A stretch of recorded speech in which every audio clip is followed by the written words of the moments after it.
Holy, what the heck? All right. Oh, I forgot to check and see. Yeah. Okay. Bill turned it back to auto start. So we are currently live streaming.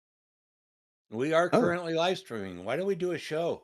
Hold on. That would be crazy. I got to bring up the show notes now because I've had to restart 3 times. All right. Well, I'm going to get Craig going again. Okay.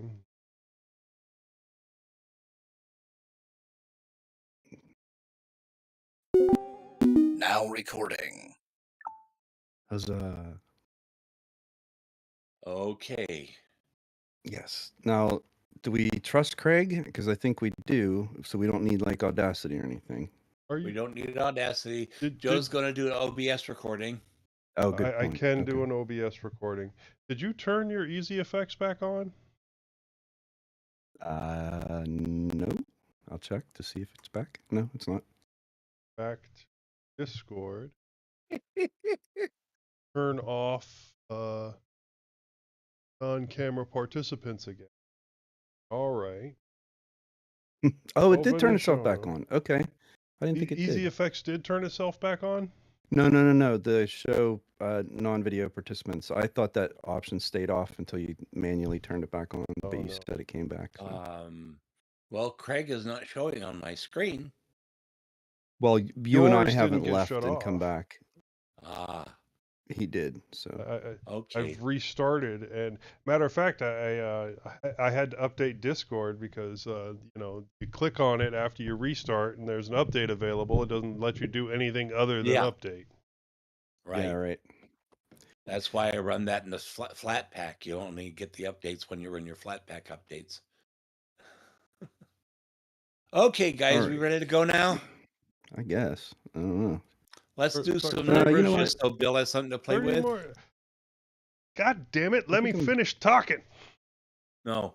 I haven't started the OBS recording yet. Start recording. Okay, now that started recording. Move this where I can actually see people and still not mess with the actual stream. Okay. Now I can monitor everything from OBS. It's streaming. I'm recording.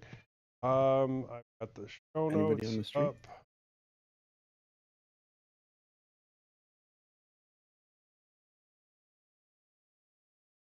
I'll jump on the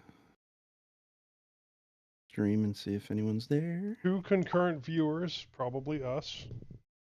Well, it'll be 3 now. I know Londoner is watching. Okay. Londoner, how do we sound?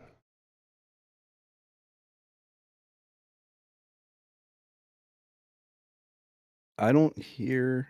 Oh no. Okay, now we go. Can you hear us? No, he's not. He's not commenting. No, I hear it. I hear it now. I didn't hear. I didn't hear any audio at first on the stream. Well, we don't need the record countdown, so let's just do a 0 countdown. Are we ready? Sure. Joe? Yeah, all ready. 3, 2, 1, 0. 0. Close enough for government work. Are we in the government? Sure, why not? Okay. Just make our own government. So am I running this thing? Yeah, I was going to say, who's hosting this bad boy? Well, you're handling Craig and he's handling OBS, so you might as well let me do something. Sounds good. All right. Welcome to mintCast, the podcast by the Linux Mint community for all users of Linux. This is episode 449. This is episode 449.5, recorded on Sunday, October 27th, 2024. Breaking the nets, I'm Joe. Can't get rid of me, I'm Moss. And bravely running away, I'm Eric. First up in the news, Ubuntu 25.04 gets the perfect name. Winamp deletes entire GitHub code. Ubuntu 24.10 release for Snapdragon X Elite. ARM cancels Qualcomm's architecture license. Paranoia and fear inhabit Automatic. Internet Archive breached again. RAND removal of Russian coders spurs debate about Linux kernel politics. Insecurity and privacy concerns raised over Bitwarden. FortiGate admins report active 0-day exploit. Then in our wanderings, Joe mods. Moss gets edumacated and Eric times out. In our innards section, well, we're going to talk about some stuff that probably distro hopping for the most part. And finally, the feedback and a couple of suggestions.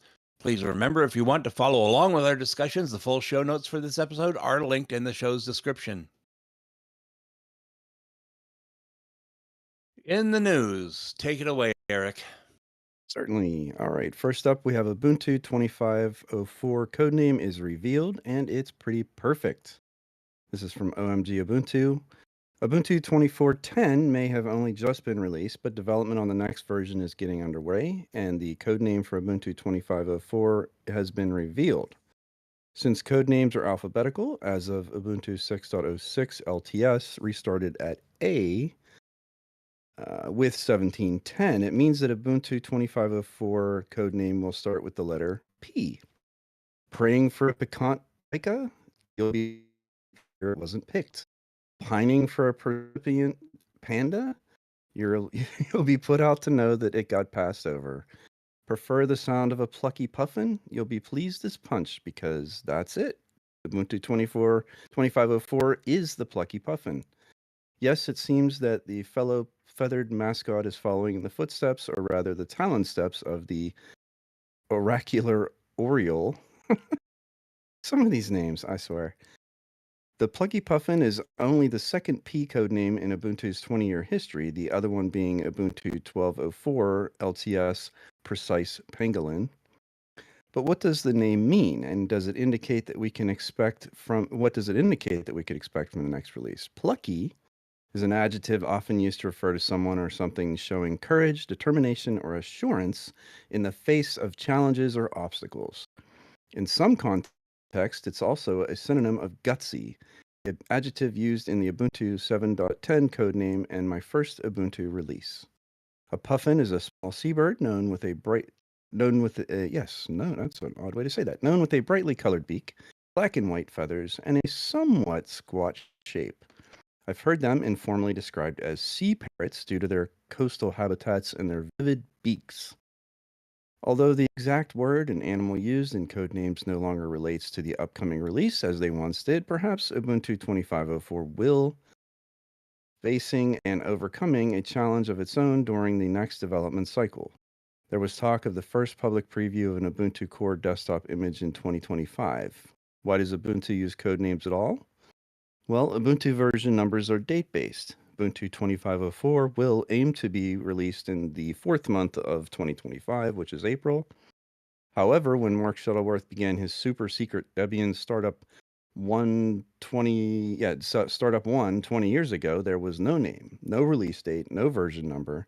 Some sort of label was needed for repos, files, discussions, and so on, so a code name was chosen. Warty was a fitting choice since the first release of what was to become known as Ubuntu would likely arrive in a fairly raw, unpolished state compared to future releases, i.e. release warts and all. But the animal mascot element in the codename came a bit later. Why? It depends on who you ask. One version, told over a drink with a member of the original Ubuntu team, so accuracy may be moot, is flying developers to South Africa to sprint in a small room working on warm laptops and temperature climbs meant people sweated.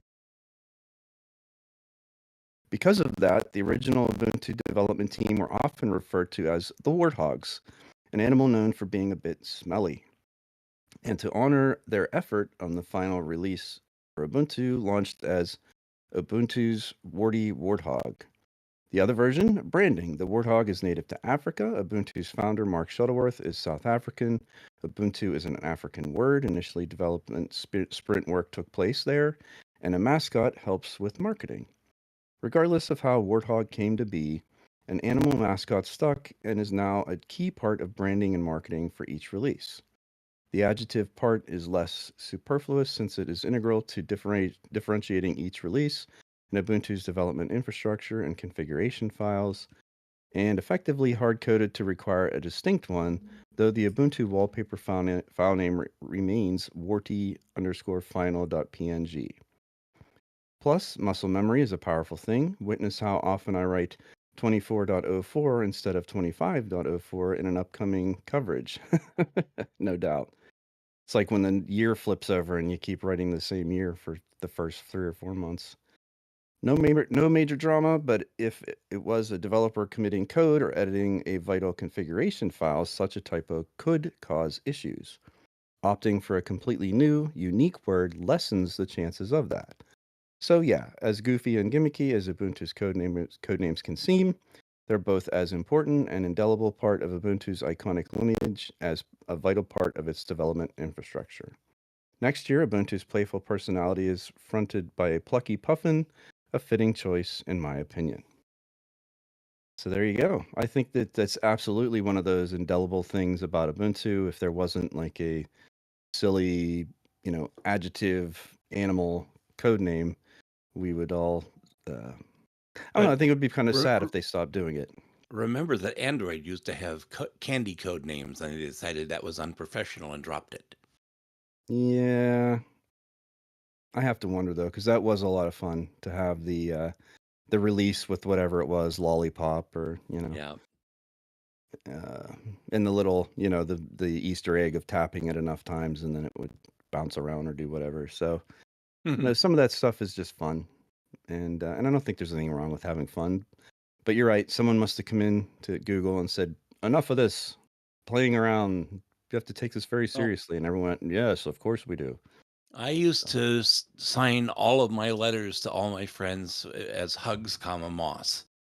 And when I got threatened to be promoted to senior editor at Eternal Damnation, they told me that was unprofessional. I had to drop my hugs. So people don't get hugged in my emails anymore. And I'm sad about that.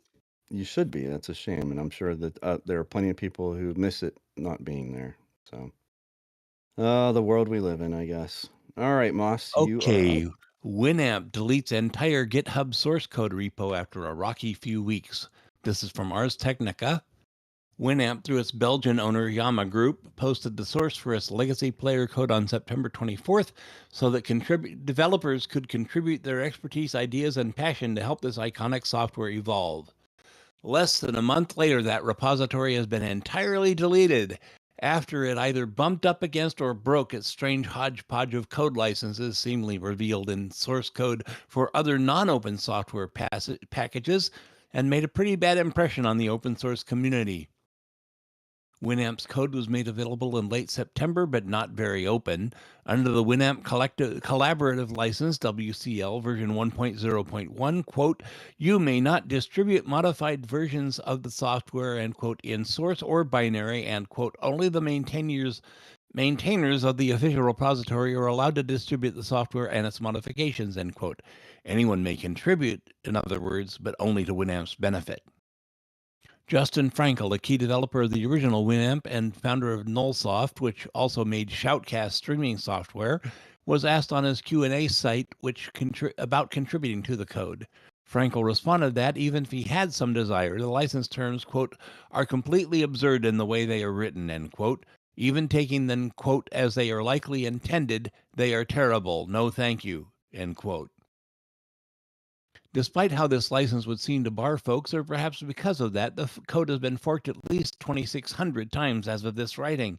In forking and examining the source when first released, coders have noticed some, shall we say, anomalies. Large portions of other projects' code offered under other, more robust licenses were seemingly included, if later deleted, from Winamp's repository. The original Winamp code may have leaked the source code for Shoutcast server software. In seeking to remove offending files with a simple deletion instead of rebase, Winamp kept it available to those who know Git mechanics. Proprietary packages from Intel and Microsoft were also seemingly included in the release's build tools. As people in the many busy GitHub issue threads are suggesting, coding has come a long way since the heyday of the Windows 98 era Winamp player, and Winamp seems to have rushed its code onto a platform it does not really understand. Winamp flourished around the same time as illegal MP3 networks such as Napster, LimeWire, and Kazaa, providing a more capable means of organizing and playing deeply compressed music with incorrect metadata. After a web shutdown in 2013 that seemed inevitable in hindsight, Winamp's assets were purchased by a company called Radionomy in 2014, and a new version was due out in 2019, one that aimed to combine local music libraries with web streaming of podcasts and radio. Winamp did get that big update in 2022, though the app was, quote, still in many ways an ancient app, end quote, Ars's Andrew Cunningham wrote then. There was support for music NFTs added at the end of 2022. In its press release for the code availability, the Brussels-based Yama Group SA, which claims to have roughly 100 employees, with others suggested closer to 30, says that, quote, tens of millions of users still use Winamp for Windows every month, end quote. It plans to release, quote, 2 major official versions per year with new features, end quote, as well as offering Winamp for creators intended for artists or labels to manage their music, licensing, distribution, and monetization on various platforms. Winamp has not responded to requests for comment either at the time of source code posting or after its repository deletion. Look, I don't know about you guys, but I used to use the hell out of Winamp. Do And you want to say it or should I? all those extensions that were available for it made it, extremely, extremely useful. And no, you can say it. I'll Do you remember what it did? oh, So yes, if for I do. everyone who ever used it, you first loaded it up the first time, and it was this guy's like a radio announcer's voice, and it'd go, Winamp, it really whips the llama's ass. And it Oh, was like yeah. the first time I opened it, I'm like, what was that? Yeah, that'll be So stuck in my it brain had that until I like edge die. to it, you know? And I Yeah. think I moved a real player very quickly. Did No, you? Yeah. I tried a lot of different players over the years, and Winamp is one of those things that just with all the different, extensions that people had made for it was the most useful. All the extensions, all the skins, all that jazz. I And now completely agree with you. Yep. it was never really something that you could get running well on Linux. A couple of people tried to make something similar. I think XMPP or something like that. But it just never really matched up to that. And I was really hopeful when this hit GitHub, that there would be a version coming out on Linux.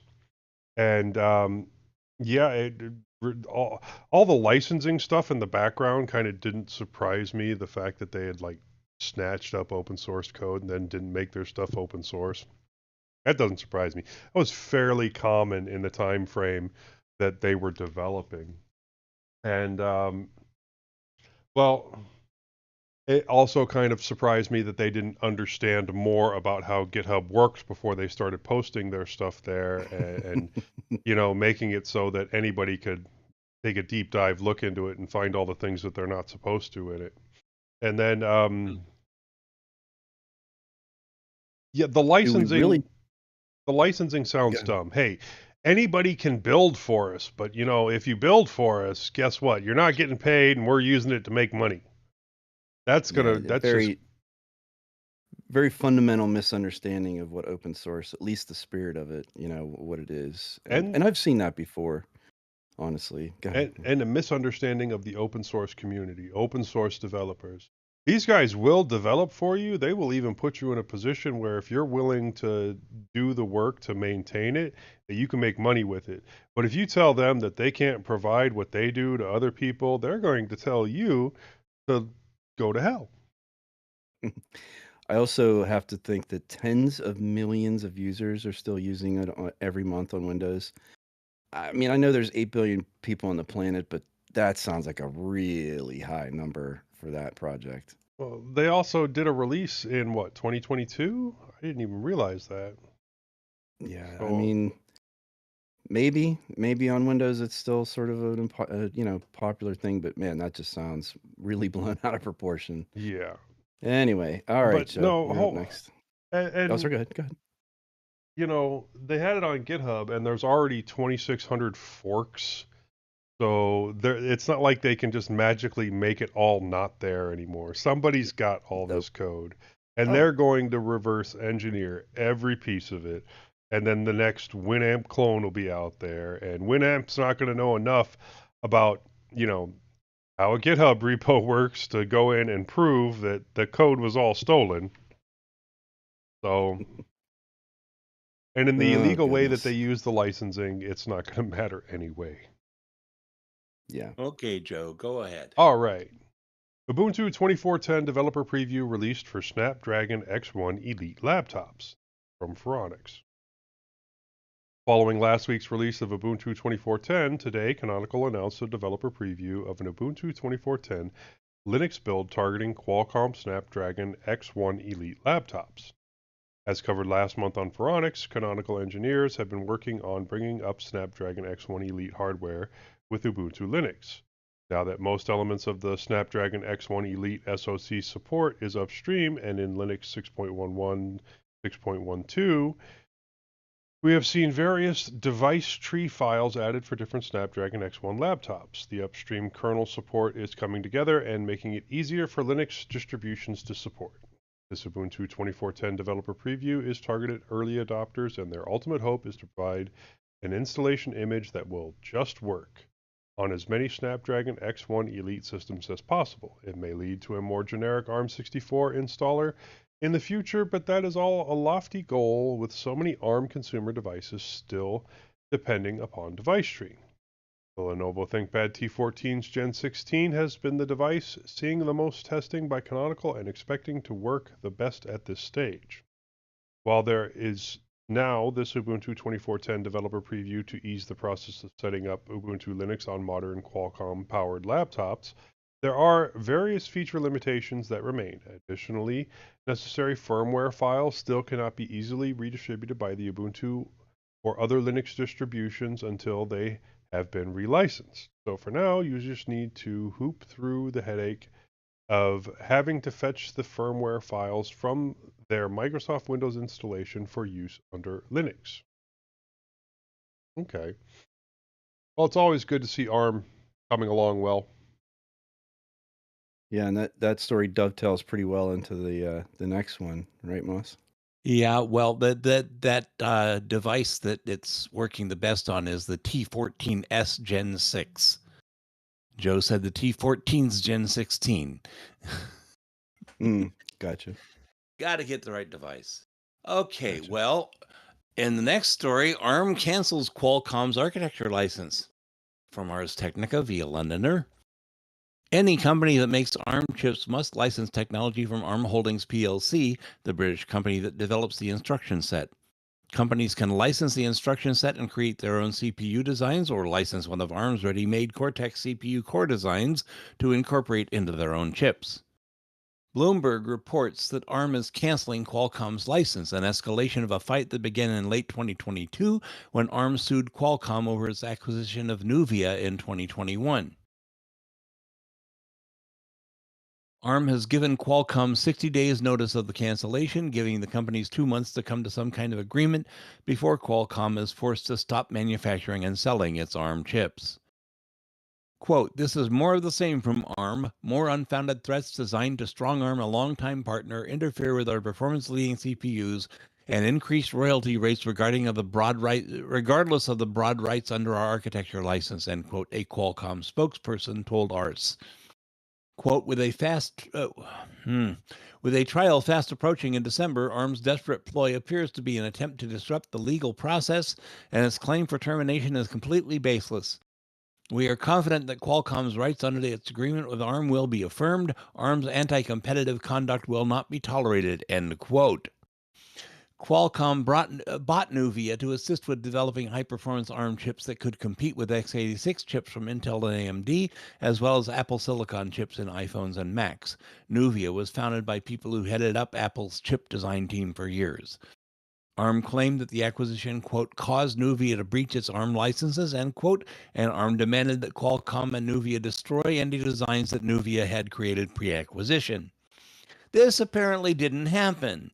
Qualcomm's flagship Orion CPU cores are at the heart of the just-announced Snapdragon 8 Elite processor for flagship phones and the Snapdragon X Elite and Plus chips that have been shipping in Microsoft's latest Surface devices and many other Windows PCs that launched this summer. Qualcomm's shift to using Nuvia's designs means that ARM could make less money from the partnership than it used to. Since 2015, Qualcomm's flagship chips had all used versions of a CPU architecture called Cryo, a semi-custom design that was largely based on ARM's Cortex CPU cores. ARM offers multiple licensing programs, but generally companies only pay for the IP included in the final SoC design, so a company licensing both the ARM instruction set and ARM CPU designs is obviously more attractive for ARM than a company that simply uses the instruction set in its own custom CPUs.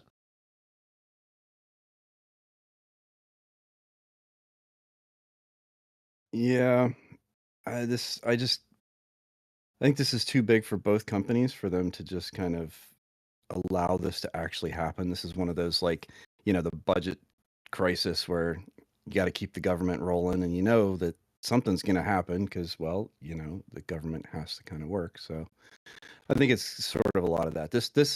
I read stories like this and I think I should have been a lawyer because Well, they're ARM the did this ones. whole licensing thing because they almost went bankrupt trying to manufacture their chips. So Yeah. they make chip designs and they make chip software.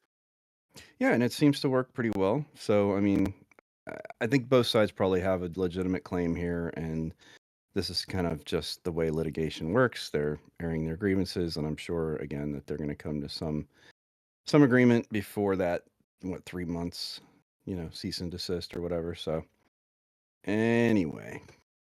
Go All right, ahead, Eric. moving on. Yeah. Employees describe an environment of paranoia and fear inside of Automatic over WordPress chaos. And that's Automatic with 2 T's. And this is the developer of the WordPress content management system. So this is from 404 Media. Employees describe an environment of paranoia and fear inside of Automatic over WordPress chaos. Automatic CEO Matt Mullenweg made another buyout offer this week and threaten employees who speak to the press with termination. After an exodus of employees at Automatic who disagreed with CEO Matt Mullenweg's recent divisive legal battle with WP Engine, he's upped the ante and offered another buyout for employees and a threat that employees speaking to the press should exit gracefully or be fired tomorrow with no severance. Earlier this month, Mullenweg posed an alignment offer to all of his employees, stand with him through a messy legal drama that's still unfolding, or leave. It became clear a good chunk of my Automatic colleagues disagreed with me and our actions, he wrote on his personal blog on October 3rd, referring to the ongoing dispute between himself and website hosting platform WP Engine, which Mullenweg called a cancer to WordPress, and accusing WP Engine of strip mining the WordPress ecosystem. In the last month, he and WP Engine have volleyed cease and desist letters, and WP Engine is now suing Automatic, accusing Mullenweg of extortion and abuse of power. Do you know anything else about the situation inside Automatic as a former or current employee? They're asking for, this is 404 Media, the writers of this article, they're asking for people to speak to them. In the alignment offer, Mullenweg offered Automatic employees 6 months of pay or $30,000, whichever was higher, with the stipulation that they would lose access to their work logins that same evening and would not be eligible for rehire. 159 people took the offer and left. However, now I feel much lighter, Mullenweg wrote in his blog. But many stayed at Automatic, even though they didn't agree with Mullenweg's actions, telling 404 Media that they remained due to financial strain or the challenging job market. Several employees who remained at the company describe a culture of paranoia and fear for those still there. Well, duh. Well, I don't know. I worked at a company where every 3 or 4 years, without fail, we would change upper management like we change socks. And, every every CEO brings in their own people. So you ended up having this sort of top-down replacement of, that C-suite. And then that sort of went into the VP suite. And then and so there was always this chaos of, either new leadership or something that just wasn't, steady state, I guess. And yeah, there were people that would get squirrely and be like, well, I'm not going to stay around for this. And I don't know. I just was like, it's a job, you come here, you do your work. Hopefully you enjoy doing it, at least enjoy working with the people you work with. And then you go home. It's these people who are so, like, I guess, invested in the politics of the company. I Mm, guess I don't understand that, but maybe I yeah. was just never in a privileged position. So, Yeah, I worked at Ampex in the 80s, and every 6 months they'd sell it to another investor who just wanted to strip it of whatever was left in it and run away with his money and sell it to someone else. yep, that was it. And And the employees started saying things like Ampex, the Q stands for quality, referring to the fact there's no Q in the word. yeah, exactly. I get it. So, oh my. All right, Joe. Let's move on. All right. Internet Archive breached again through stolen access tokens.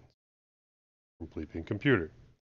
The Internet Archive was breached again, this time on their Zendesk email support platform after repeated warnings that threat actors stole exposed GitLab authentication tokens. Since last night, Bleeping Computer has received numerous messages from people who received replies to their old Internet Archive removal requests, warning that the organization has been breached as they did not correctly rotate their stolen authentication tokens. It's dispiriting to see that even after being made aware of the breach weeks ago, Internet Archive has still not done the due diligence of rotating many of the API keys that were exposed in their GitLab secrets. Reads an email from the threat actor. As demonstrated by this message, this includes a Zendesk token with perms to access 800,000 plus support tickets sent to info@archive.org since 2018. Whether you were trying to ask a general question or requesting the removal of your site from the Wayback Machine, your data is now in the hands of some random guy. It's not me. If not me, it'd be someone else. The email headers in these emails also pass all DKIM, DMARC, and SPF authentication checks, proving that they were sent by an authorized Zendesk server at 192.161.151.10. After publishing this story, Bleeping Computer was told by a recipient of these emails that they had to upload personal identification when requesting a removal of a page from the Wayback Machine. Threat actor may now also have access to these attachments depending on the API access they had to Zendesk and if they used it to download support tickets. These emails come after Bleeping Computer repeatedly tried to warn the Internet Archive that their source code was stolen through a GitLab authentication token that was exposed online for almost 2 years. Exposed GitLab authentication tokens. On October 29th, Bleeping Computer reported that Internet Archive was hit by 2 different attacks at once last week.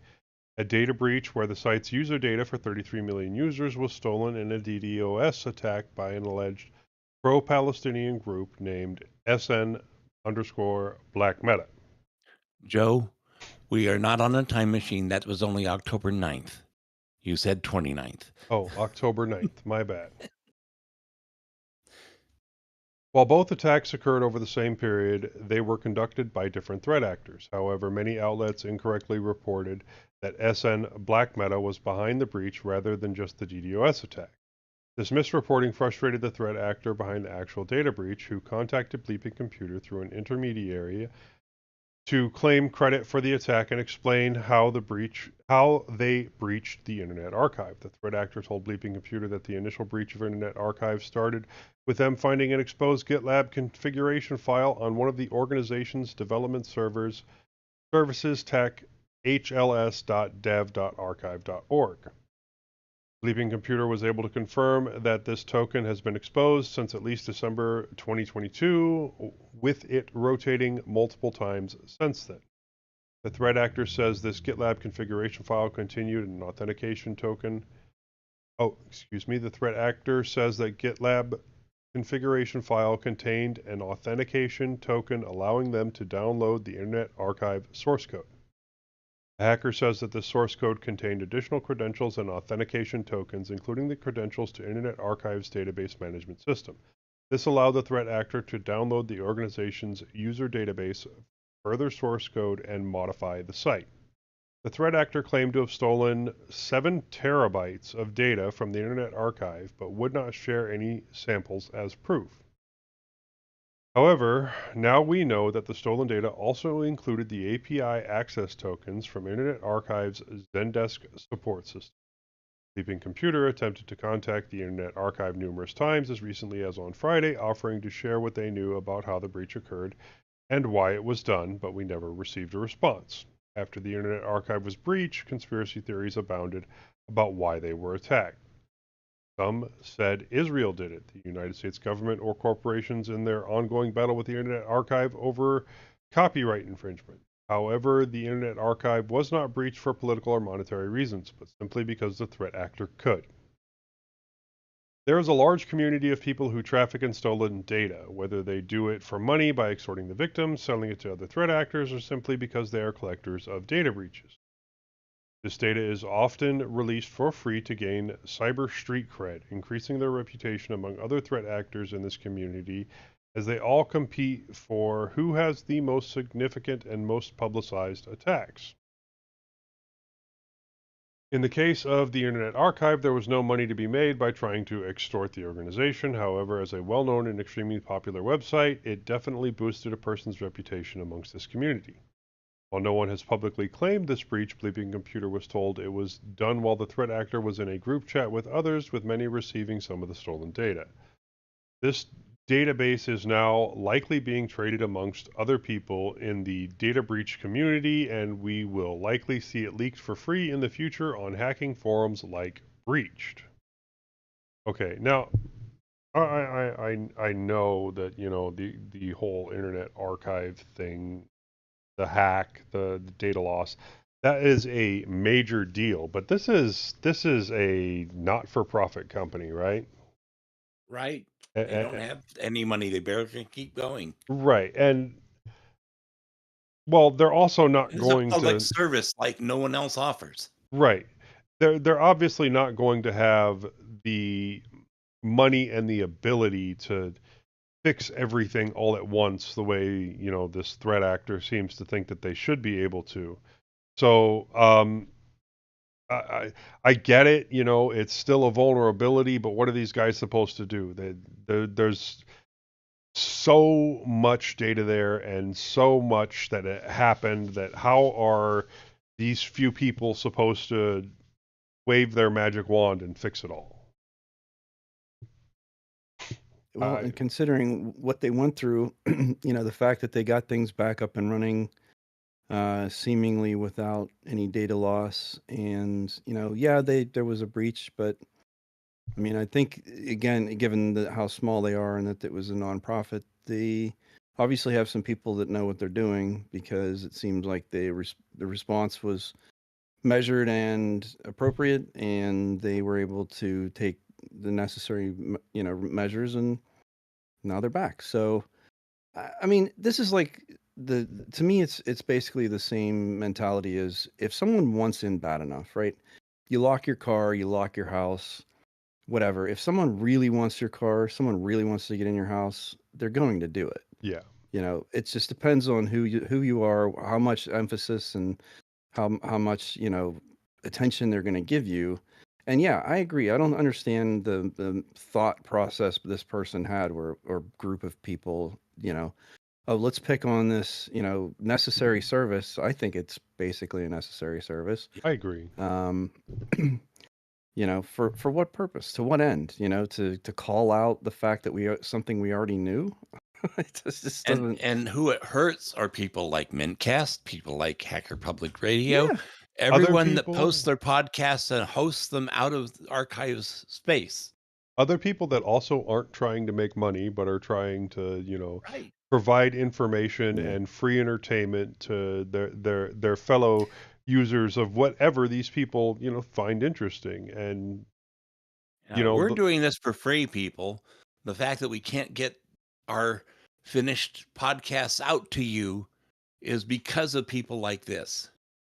yeah. Same thing for Ken Fallon, same thing for Ronnie and everyone else that uses Archive to distribute the podcasts. These people hurt people that aren't doing it for the money. And Right. that if that isn't the most wrong thing you can do, I don't know what is. Now, should It seems. archive.org be providing, better security? Well, yeah, probably, but that doesn't mean that they can just magically make it happen. I mean, if Yeah. you're so big on just telling them where they're screwing up, how about providing the fixes for what you're looking for here? Offer to go in there and fix it for them if this is such a big deal for you. Yeah. Don't just keep I think showing them where they're screwed up. Fix it. I think this was much more. This is something where they're saying one thing, but the purpose was something else. They're saying, "Oh well, I'm uncovering this. I'm showing how weak their defenses are." When really, I think They're what this doing was it for about bragging was rights. Yeah. exactly. That's exactly what it is. Because they could, and because honestly, if it makes it less of an achievement if you're saying that their security was weaker. So you're basically saying I hacked something that was a low hanging fruit. Yeah. Like I just there's nothing about this that makes any sense to me. So Yeah. it's just And then hacking them somebody. the second time using the information you stole the first time because they weren't able to rotate all of their keys. I don't know. I Right. mean, It's they got back up and running as quick as possible because people were battering them to death with get back up and running because we use this every day. yeah. Yeah. Well, this is a Well, pain point for us, and I think we all need to heal and take a deep breath. And Yeah. should we move on to the next article? yeah. Go ahead, Over to Moss. you, Moss. Okay, removal of Russian coders spurs debate about Linux kernels politics. This is from Ars Technica via Londoner. Quote, remove some entries due to various compliance requirements. They can come back in the future if sufficient documentation is provided, end quote.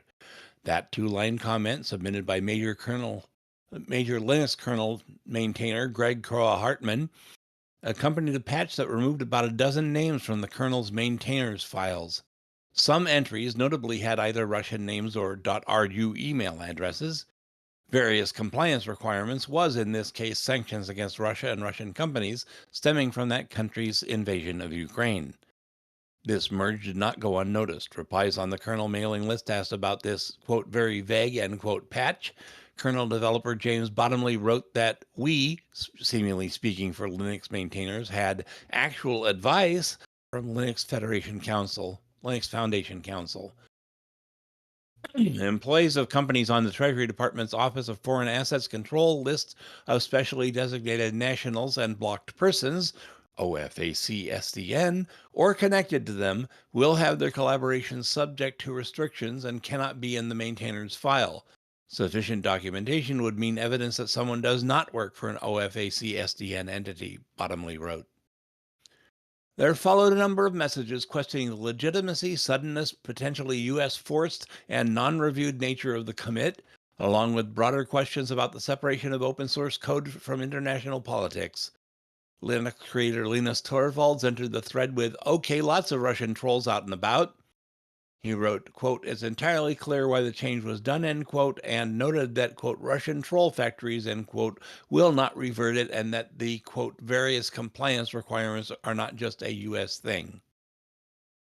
Quote, as to sending me a revert patch, please use whatever mush you call brains. I'm Finnish. Do you think I'd be supporting Russian aggression? Apparently it's not just the lack of real news, it's lack of history knowledge too, end quote, Torvalds wrote before signing off.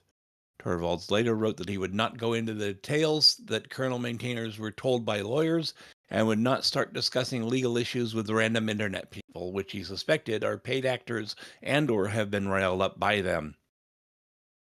The majority of those dropped from the maintainer's file work on drivers for hardware from Acer, Cirrus, and notably Baikal, a fabless chip maker that tried to develop Russian-designed ARM CPUs and declared bankruptcy in 2023. One of the removed Russian developers, Sergey Semin, whose GitHub profile indicates having worked for the sanctioned Russian tech firm Baikal, wrote an extensive goodbye note to the kernel list describing himself as a, quote, volunteer and hobbyist. Quote, sanctions against Russia and its businesses have come up against Linux kernel maintenance before. Last year, as reported by the Phoronix blog, network patches submitted by developers associated with Baikal were refused by one subsystem maintainer, but other Baikal source patches were accepted upstream elsewhere in the kernel. U.S. sanctions on Russian tech firms have had a drastic effect on the Russian economy overall, end quote. For now, prior contributions from those Russian coders removed from the maintainers list remain in the kernel. Ars reached out to the Linux Foundation for comment and will update this post with its response. Well, okay. Torvald, once again, doesn't know how to politic. But that's fine. I mean, there are sanctions in place. I do believe that some other people from that company came out and gave the official reasons, and granted, it still amounts to Russia bad, but that's just the way it has to be with the sanctions in place. And yes, it is having an effect on Russia's economy, but that's kind of the point. You got to convince the people to get rid of their leader. Mm-hmm. So, Yeah. sorry, Mm-hmm. not sorry.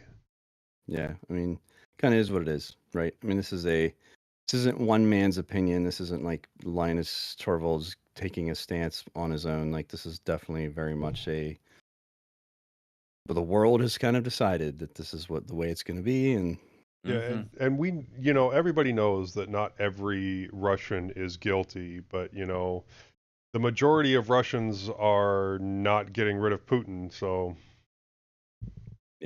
Well, it's kind of hard to. I understand that, but this is the only way the rest of the world has to really express their displeasure in such a way that it will be felt by the And Russians. may we not fall into the same rabbit hole. Exactly. amen. Well, All that's right. the news, guys. Let's move on to security and privacy. Eric? You got it. All right, we have one story today. Well, no, two stories today. What do you know about that? All right, so first up, Bitwarden open source concerns. And I'm just going to say that I think this is a bit of a tempest in a teapot, but hey, let's read it anyway. This is from Phronix. Several Phronix readers have written in this Sunday, which would have been last week, over concerns of Bitwarden further moving away from open source. Bitwarden is a password management service that leverages an encrypted vault and supports multiple clients and platforms. Bitwarden operates as a freemium model and has provided some code as open source, while there are new concerns over Bitwarden further pivoting away from open source. In particular, following a recent pull request to the Bitwarden client that introduces a Bitwarden /SDK-internal dependency to build the desktop client, there's a following clause on the license statement. And this is quoted, "You may not use the SDK to develop applications for use with software other than Bitwarden, including non-compatible implementations of Bitwarden, or to develop another SDK," end quote. The issue of this effectively not making Bitwarden client free software was raised in the GitHub issue. Other users have chimed in being concerned over this change and the SDK not being legally permitted for use outside of Bitwarden proper. Bitwarden founder and CTO Kyle Spirin has commented on this ticket this morning. "Thanks for sharing your concerns here. We have been progressing use of our SDK and more use cases for our clients." Sorry, I lost my place. Oh my goodness. Sorry, guys. There we go. "However, our goal is to make sure that the SDK is used in a way that maintains GPL compatibility. 1, the SDK and the client are two separate programs. 2, code for each program is in separate repositories. 3, the fact that the two programs communicate using standards protocols, it does not mean that they are one program for purposes of GPLv3. Being able to build the app as you are trying to do here is an issue we plan to resolve and is merely a bug." And that was where it had that as a requirement to build the client. The ticket was subsequently locked and limited to collaborators. We'll see what comes ahead for Bitwarden and open source. Update: Bitwarden posted on X this evening to reaffirm that it is a packaging bug and that Bitwarden remains committed to the open source licensing model. So this is another one of those stories where some uber nerd out there saw this, tried to build it. It wouldn't build without their closed source SDK, got all rankled and, made a big deal out of it. And they've answered by saying they're two separate things and it's a bug. We're fixing it. Yet here we are still spending time reading about it because that is how technology works. This is nothing. Bitwarden has been open source and you know an excellent resource. I can't imagine how many millions of people they have helped have better security in their lives through access to excellent free software that gives them a means to create and manage passwords. So the amount of good they've done, and heaven forbid they try to make some money. So just another one of those stories that just really pisses me off, for lack of a better way of saying it. So good for you, nerds. You really called them out on this one. So sorry. Rah rah. Take Yeah. it, Joe. FortiGate admins report active zero-day exploit. This is from Ars Technica. Fortinet, a maker of network security software, has kept a critical vulnerability under wraps for more than a week amid reports that attackers are using it to execute malicious code on servers used by sensitive customer organizations.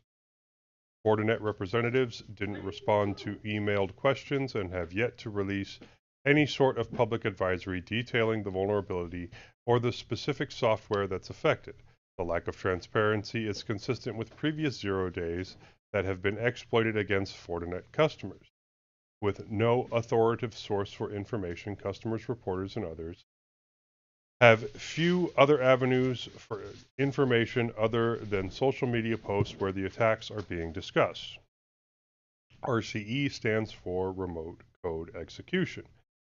According to one Reddit post, the vulnerability affects FortiManager, a software tool for managing all traffic and devices on an organization's network.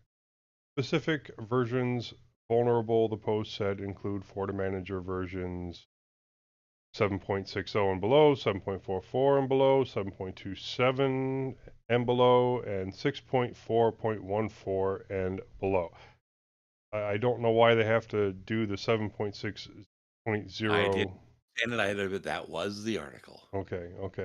I just don't know why it has to mention and below and below and below when all the numbers are below 7.6.0. So users of these versions can protect themselves by installing versions 7.6.1 or above, 7.4.5 or above. Okay, so I guess like each one of these versions has... They are maintaining version 7.6, 7.4, 7.2, and 6.4, and growing each of those versions separately for different customers. Okay, so each of those versions has a fix, and yeah, the numbers are listed in the show notes or in the article. There are reports that the cloud-based FortiManager cloud is vulnerable as well. Some administrators of FortiGate-powered networks report receiving emails from the company notifying them of the available updates and advice to install them. Others say they received no such email. FortiGate hasn't published any sort of public advisory or a CVE designation for security practitioners to track the 0 day. The vulnerability has been discussed since at least October 13th, according to independent researcher Kevin Beaumont. The security bug stems from a default FortiManager setting that allows devices with unknown or unauthorized serial numbers to register themselves into an organization's FortiManager dashboard. Precise details still aren't clear, but a now deleted comment on Reddit indicated that the 0 day allows attackers to steal a FortiGate certificate from any FortiGate, register to your FortiManager, and gain access to it.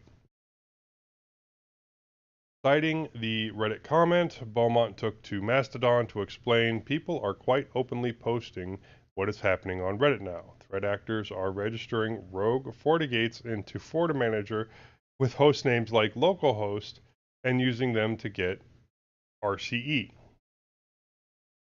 Beaumont wasn't immediately available to elaborate.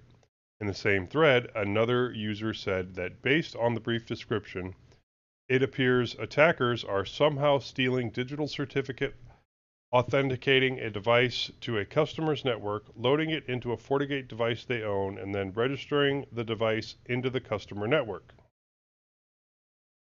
The person continued, from there, they can configure their way into your network or possibly take other admin actions, possibly sync configs from trustworthy managed devices to their own. It's not super clear from these threads. The mitigation to prevent unknown serial numbers suggests that a speed bump to fast onboarding prevents even a cert-bearing device from being included into the FortiManager.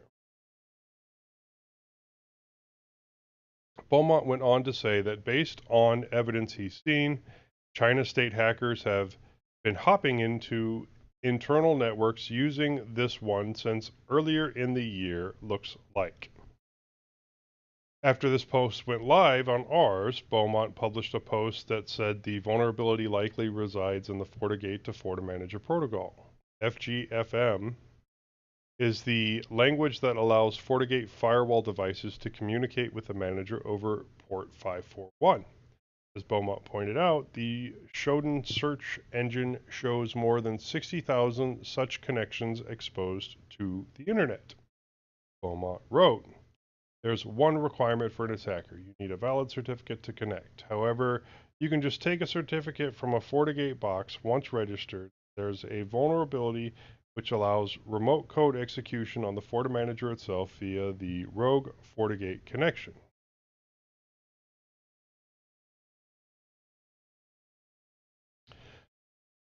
From the FortiManager, you can then manage the legit downstream FortiGate firewalls, view config files, take credentials, and alter configuration. Because MSPs, managed service providers, often use FortiManager, you can use this to enter internal networks downstream. Because of the way FGFM is designed, NAT traversal situations, it also means if you gain access to a managed FortiGate firewall, you then can traverse up to the managing FortiManager device, and then back down to other firewalls and networks. To make matters harder for FortiGate customers and defenders, the company's support portal was returning connection errors at the time this post went live on ours and prevented people from accessing the site. FortiGate has a history of silently patching critical security vulnerabilities, exposing them only after they're widely exploited. Company representatives have repeatedly opted not to answer ours questions about its policy for disclosing security vulnerabilities, particularly those being exploited by nation-state hackers. FortiGate's opaqueness in responding to the 0-day comes as Carl Windsor, the company's chief information security officer, published a post in May affirming what he said was a commitment to being a role model in ethical and responsible product development and vulnerability disclosure. He added, we have a long-standing commitment to responsible, radical transparency, which includes proactively upholding the highest standards for responsible disclosure practices which align with international and industry best practices. Wow, somebody really polished that speech for him. Earlier this month, Fortinet researchers dropped a 4,000-word analysis of 0 days in the products of rival Ivanti that were under exploitation by nation-state actors. With no public advisory for Fortinet, the world at large lacks the same kind of important safety information, including the indicators of compromise, how widely exploited the vulnerability is, and what types of malicious activity occur inside infected networks. Now, this sounds, that last bit, not that last one, but the second to last bit there, each month where they were talking about, exposing all the vulnerabilities another company had. It sounds like my kids saying that. Well, yours is open too. Yeah, that's like my kids saying, oh, somebody else did way worse, so what I did wasn't that bad. Like, no, you still messed up. And the whole being we're open and transparent, 6 months after the fact, after everybody's already exploited everything, but hey, we got it fixed now, so we're transparent with that. Like, yeah, okay, okay. They have a strange idea of transparency there. No. Okay. Tweaks my Well, eyeballs. without further ado, this ends the security. We are now all secure. We can now move into our bi-weekly wanderings, which we start off with Joe. Oh, I get to talk more. Oh, Oh yeah. okay. So a lot of this is about my 3D printer. Most of it is about my 3D printer. So if that's not interesting to you, then, get your fast forward ready. All right. The 4020 fan on my 3D printer used for cooling the hot end started making a non-stop, atrocious noise. Really terrible. I guess it's not that surprising since I've had it hooked up for a year or two now, and it was pretty cheap. It was never all that quiet to start with, all that quiet to start with, but I am pretty sure that one of the bearings just went out. Something got lodged in there, grinding a horrible sound out.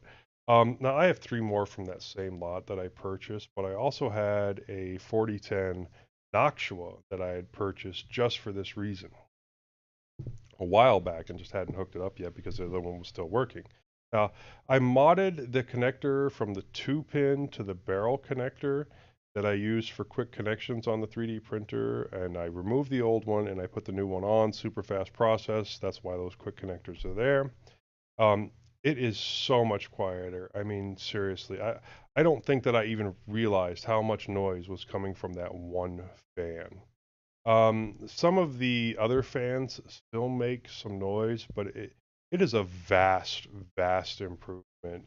You can hardly tell when the thing is printing anymore, and you can actually hear those little beeps that 3D printers make as it's changing directions and things like that. So much quieter.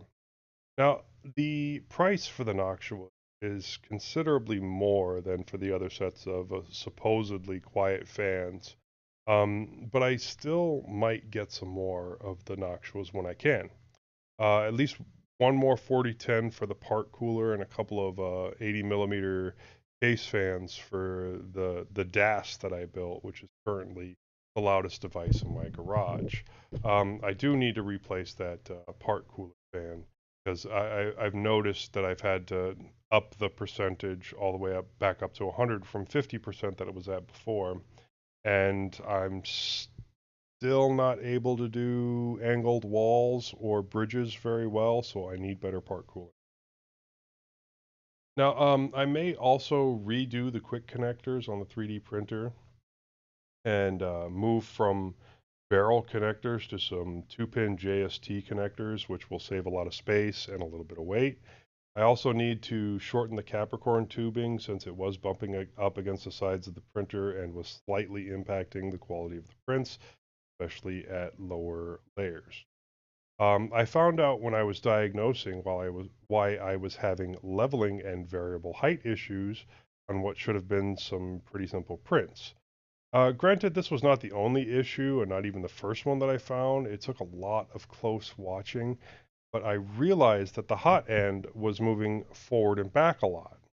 Now, previously, the hot end was shifting left and right, which is why I didn't find the issue right away, since it was long in access that I was not expecting.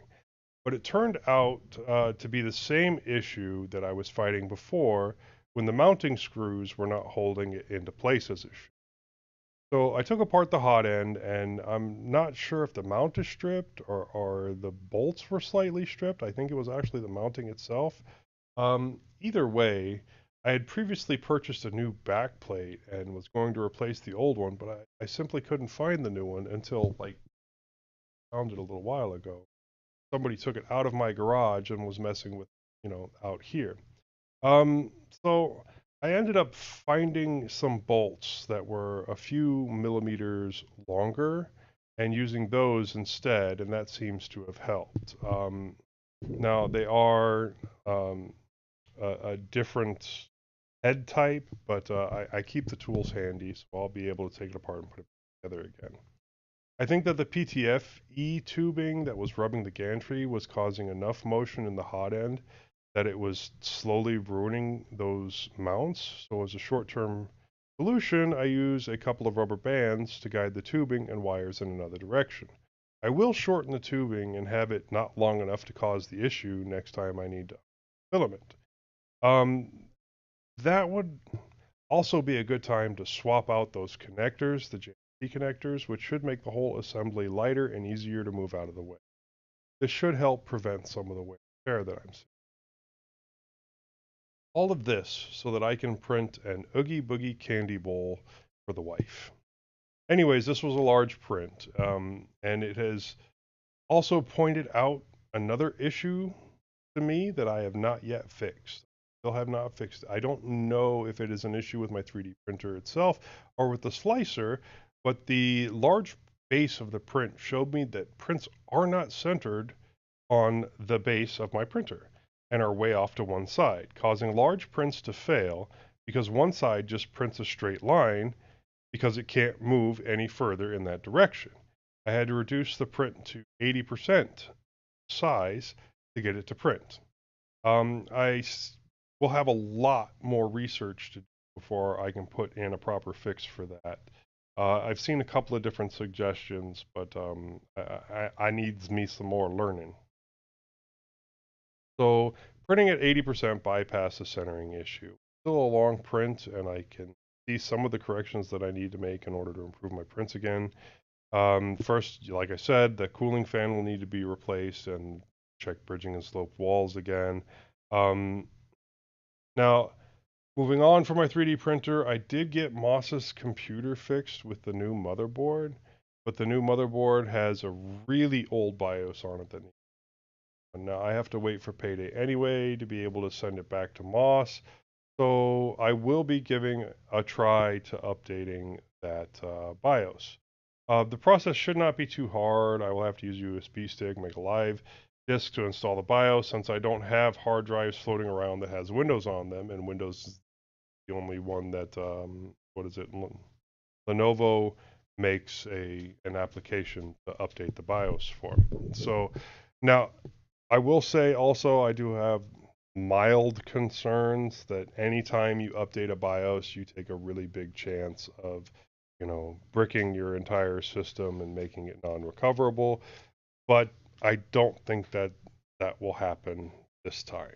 And And yeah, when I sent it to you, it was already bricked. So what are you going to damage? yeah, well, I got it working, so a lot. Okay. All right. And that's really all I got. 3D printer stuff and Moss's computer. So, Moss, what have you been up to? Okay. Well, I didn't do a lot this time around. I got to work one day, kept the kids mostly quiet. I finally got off my tail and applied to return to college. I've been accepted for the spring 2025 semester at Eastern Tennessee State University, so I am now legally a Buccaneer. Wonder if I can get that price for new piercings. They waive tuition for older folks, although I'm still trying to find out what fees I will have to pay. If I can complete my degree and get teaching credentials, my daily pay at the school district will rise by about $30. I still don't know whether I can finish, and for that matter, I'm still wondering whether the results of the election, which is upon us in the U.S., will even allow me to get started. Keep your fingers crossed. I did just receive a new wireless keyboard. The old Logitech K600R was just too cheaply made. I had worn off the ridge on the on-off switch and the keys kept popping off, so I went to Amazon and tried to find a better made one. I found a that's RII, K22 model SZ1, although the box says RT721. There were some negative ratings on it. Some people thought the keys were wonky, but it is mostly metal with the top of the keyboard and keys being plastic with a huge trackpad. I use this keyboard with my M700 tiny TV machine, and so far it's working great. The reviews were mixed, many of them stating it was as great as it looks. Hopefully that will be my experience. It was even cheaper than the Logitech and has a rechargeable USB-C in addition to 2.4 gigahertz Wi-Fi and Bluetooth. If it works as well as it looks and feels, this will be a huge upgrade for the Logitech. So far it has been. My wife and I have made the decision to move the Bezos and Walton clans out of our budget. No other billionaire families have a current impact on our budget to the best of our knowledge. It may be more difficult and it might cost a bit more money, but day after day it gets proven to our satisfaction that billionaires do not support us, so we should end our support of them. Amazon will not be a budget item for us after January 1st. I wonder how long we can stick to our lack of guns on this issue. Stay tuned. That's it for me. What about you, Eric? All right. Well, I continue to use the Cosmic Alpha and this is on my Dell Latitude tablet PC. The Cosmic Alpha Release 2 was released, funny enough, at the end of September. Their Alpha 2 release builds upon the work that was with functionality built out for files, additional settings pages, considerable infrastructure work for screen reader support, and some highly requested window manager features. So that was sort of the focus of that push. Even with focused development and regular releases, it seems like it's going to take quite a while at this pace to hit beta, let alone a GA release. That said, this is the right way to do it, and I'm enjoying seeing the progress. It's impressive that it's as usable as it is, which I think speaks to having a very solid base. The team includes a statement that there will be monthly releases, although there hasn't been one yet for October. So I have to assume the goal of a monthly release is that it will be opportunistic with releases coming when it makes sense to do so rather than an arbitrary date-based cycle. So it's not going to be like the same day every month. So yeah, Cosmic's pretty cool, and I think it's fun to see it being developed in public, so to speak. And every time I run an update after not having used the machine for a few days, I end up getting something new, and it's just neat to see things like new settings panels showing up and things like that. So anyway, so the Pine Time, you've probably heard me mention the Pine Time. Oops, sorry guys, and that I had purchased one as a way to sort of figure out whether I liked a smartwatch or not. And it ended up being that I did enjoy having a smartwatch. Unfortunately, the Pine Time is kind of breaking up with me as the honeymoon is now over.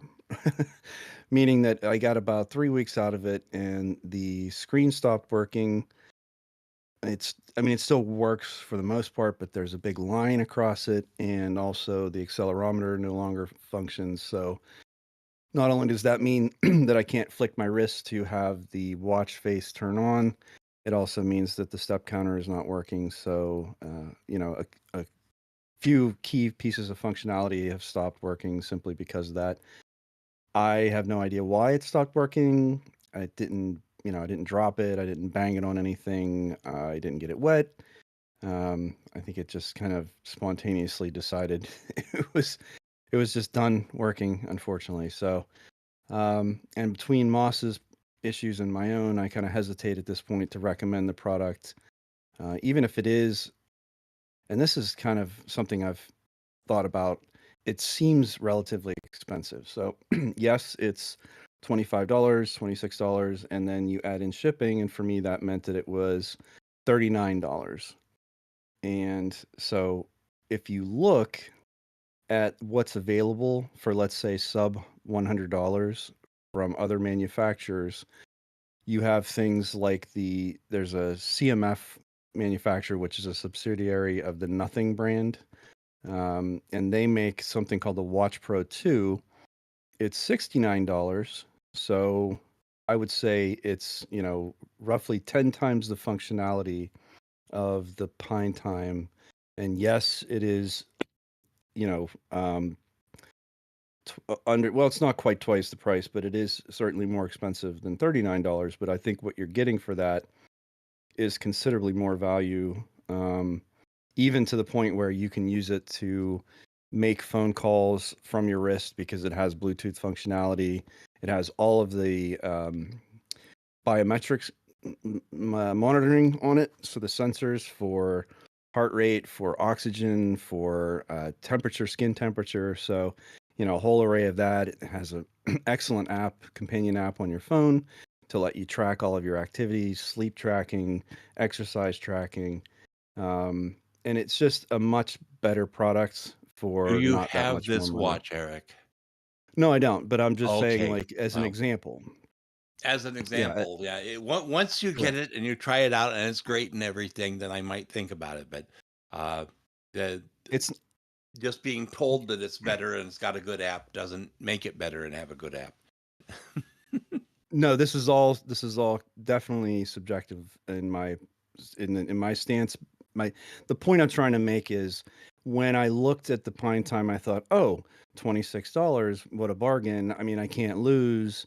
And here I am less than a month later, having spent $39 actually all in to get Well, it shipped and everything, I don't know and why it having it costs fail. $5 more to ship to you than to me. I don't know either. But yeah, So I like the Pine Time. It's the right size, it's the right weight, it's the right shape. But yeah, it doesn't have everything working, and some of the things that don't work is because they haven't enabled them yet. That the software is still in process. right, and to me, I think that's really what I've discovered is that the hardware itself has value as an independent standalone piece of equipment that's sitting on your wrist. But I think the part that is more important to me that they don't provide is that companion app that's on the phone. So yes, you can use the third party app to, pull some information off of the phone to synchronize it to get notifications and things, which also stopped working, by the way, for some reason. And so I think that again, that $39, which maybe it's less for someone else because of the shipping costs, I would have rather just spent that money on a different, better product right away. Have you But thought about trying a different OS on the watch? I know I that's way over reflashed. my head, but yeah. I flashed. Yeah, I flashed the same one, the Infinitime, which is what Mm. Pine releases for it. And then I was going to try the I forget what it is now. It's a third party one, and frankly, for the amount of effort, it still doesn't fix the companion app issue. It doesn't really address any of those other problems. So I think I'm just gonna sort of say I'm done with the Pine Time, and I don't regret the fact that I, had the experiment with it. It's not a total loss. It did prove to me that I enjoy having a smartwatch, which is really what I was trying to do. And now I just know that the shortcomings of this watch are not something that I want to repeat in my next purchase. So So it's a yeah. great device for people that aren't sure whether they want a smartwatch to try out and see if they can get to live with the ecosystem and whatnot, and then go buy something better. The problem for That me has been that the something betters have always been $300 or more, and the cheap ones I've had have been worse, and only that their software dictated which software that you could connect to on your phone, with only the popular things like Facebook and Twitter and stuff like that being connectable, whereas the Pine Time does connect to whatever is on my phone. So you're saying connect, but really what you mean is that you're getting a notification from it. yeah, well, notifications, yeah, Okay. that I I always mean, get sort of funneled into the mainstream apps, and I don't use those. right. I just wanted to be clear about what you meant Right. because, yeah, connecting essentially meaning yes, and that was one of the key things that I was trying to prove is uh, I often will miss notifications or calls on my phone because either it's not in my pocket or if it is in my pocket, I don't feel it because it's on vibrate or something. Whereas having those notifications on your wrist is kind of impossible to miss. And so that was an advantage for me. And then, like I said, those stopped working or were never particularly reliable because you're using a third party piece of software that I didn't find to be particularly reliable, at least in my case. So, again, yes, it gave me the ability to determine whether or not I found value in having this gadget on my wrist. But that was about as far as it went. And at the end of the day, it's like, do I want a bicycle? I'm going to go buy a really cheap bicycle and ride it around until it breaks and then be like, oh, well, I should get a better bicycle. Like, all I'm saying is that if you think it's something that you want to try, maybe spend a little bit more money to get a full experience versus just, I had I initially spent the $69 instead of the $39, I probably wouldn't even be having this conversation right now. So anyway, Yeah, but you didn't know Um, you wanted to spend the $69 until after you had spent the $39. No, because I thought that the $39 was a bargain, considering that it had no. The other thing is, I wouldn't be having this conversation if the hardware didn't fail. And so the fact that it failed for me, the fact that it failed for Moss, and when I started doing some reading, the fact that it just didn't seem to be particularly reliable. Again, I'm just like, this doesn't Look, seem to be a it's well flushed out product. But it's a $25 smartwatch. I mean, if it worked yeah, but we brilliantly, keep saying that. We if it keep saying worked that, like as if that brilliantly, gives them a well, pass to I'm not gonna be. no, I'm gonna say something else here. Okay, sorry. If it worked brilliantly and was reliable, Yeah. everyone would have one at that Well, price. yeah. Yeah. I don't disagree. And I also say that, again, for the cost, again, I just randomly picked the CMF watch just simply because I think Nothing is a pretty, Decent.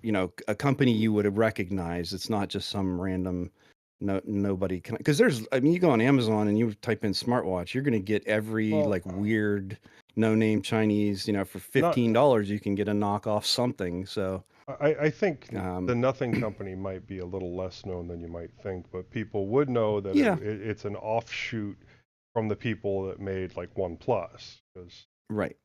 right, And I think the OnePlus other thing is fairly that popular. I don't disagree with Moss in that uh, if the alternative is $300, then yes, of course, having something that's 25 to 40 or whatever is a much more, accessible piece of equipment than just throwing it. And I agree. And that's why I didn't just buy a $300 watch, because I had no idea whether I was going to find value in it or not. So, but now that I do understand what the price points are and what the hardware is, then I feel like basically I educated myself in that month that I had the watch, along with the research on all the other available watches and things like that, and now have a much greater appreciation for what's available.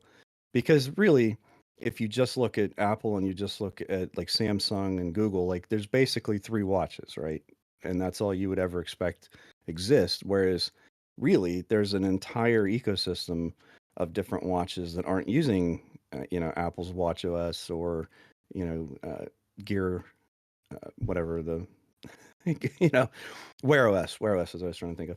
So anyway, I Well, think it's interesting that I there are really a lot of choices out there. I know Um, you're doing your research. Are they using Gadget Bridge, or do they have their own proprietary application, or what? so any of these ones, the other one is Amazfit is the brand that I think a lot of people might be more familiar with. If you go on Amazon, they seem to be pretty popular, at least in smartwatch circles. Like it's something that people have heard with.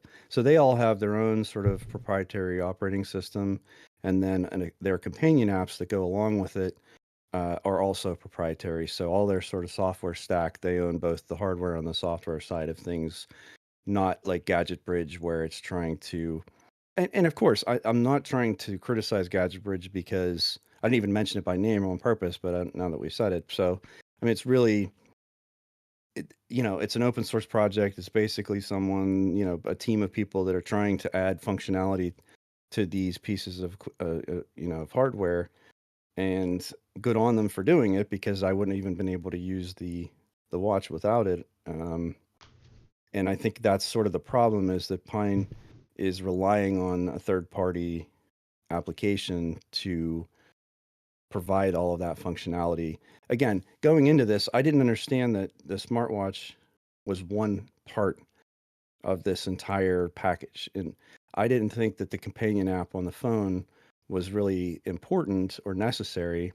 And now, for at least for my purposes, having learned what I've learned, I think that the software, the companion app, is as important as the watch is for my use case. So, but Okay, anyway, so so CMF Watch Pro 2, that I assume that has that Nothing has their own setup for it. yeah, if you go on to, the App Store or whatever, Play Store, you'll see that there's a, just search for CMF Nothing or whatever, and there's its own app, or Amazfit has its own app, or there's 4 or 5 other manufacturers, and they all sort of have their own. Have you figured out which one you're going to pick next?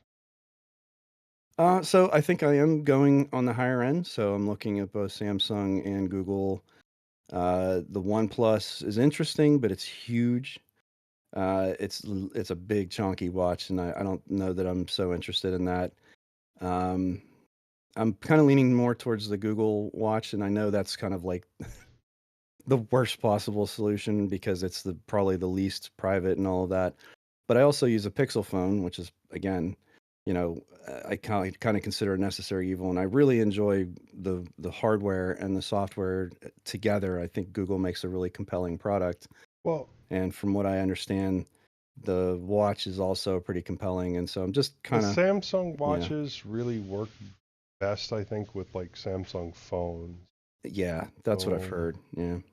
if, Well, so apparently that some of the heart monitoring and some of the sort of notifications and sleep tracking, there's certain things that only work if you have a Galaxy phone. hmm.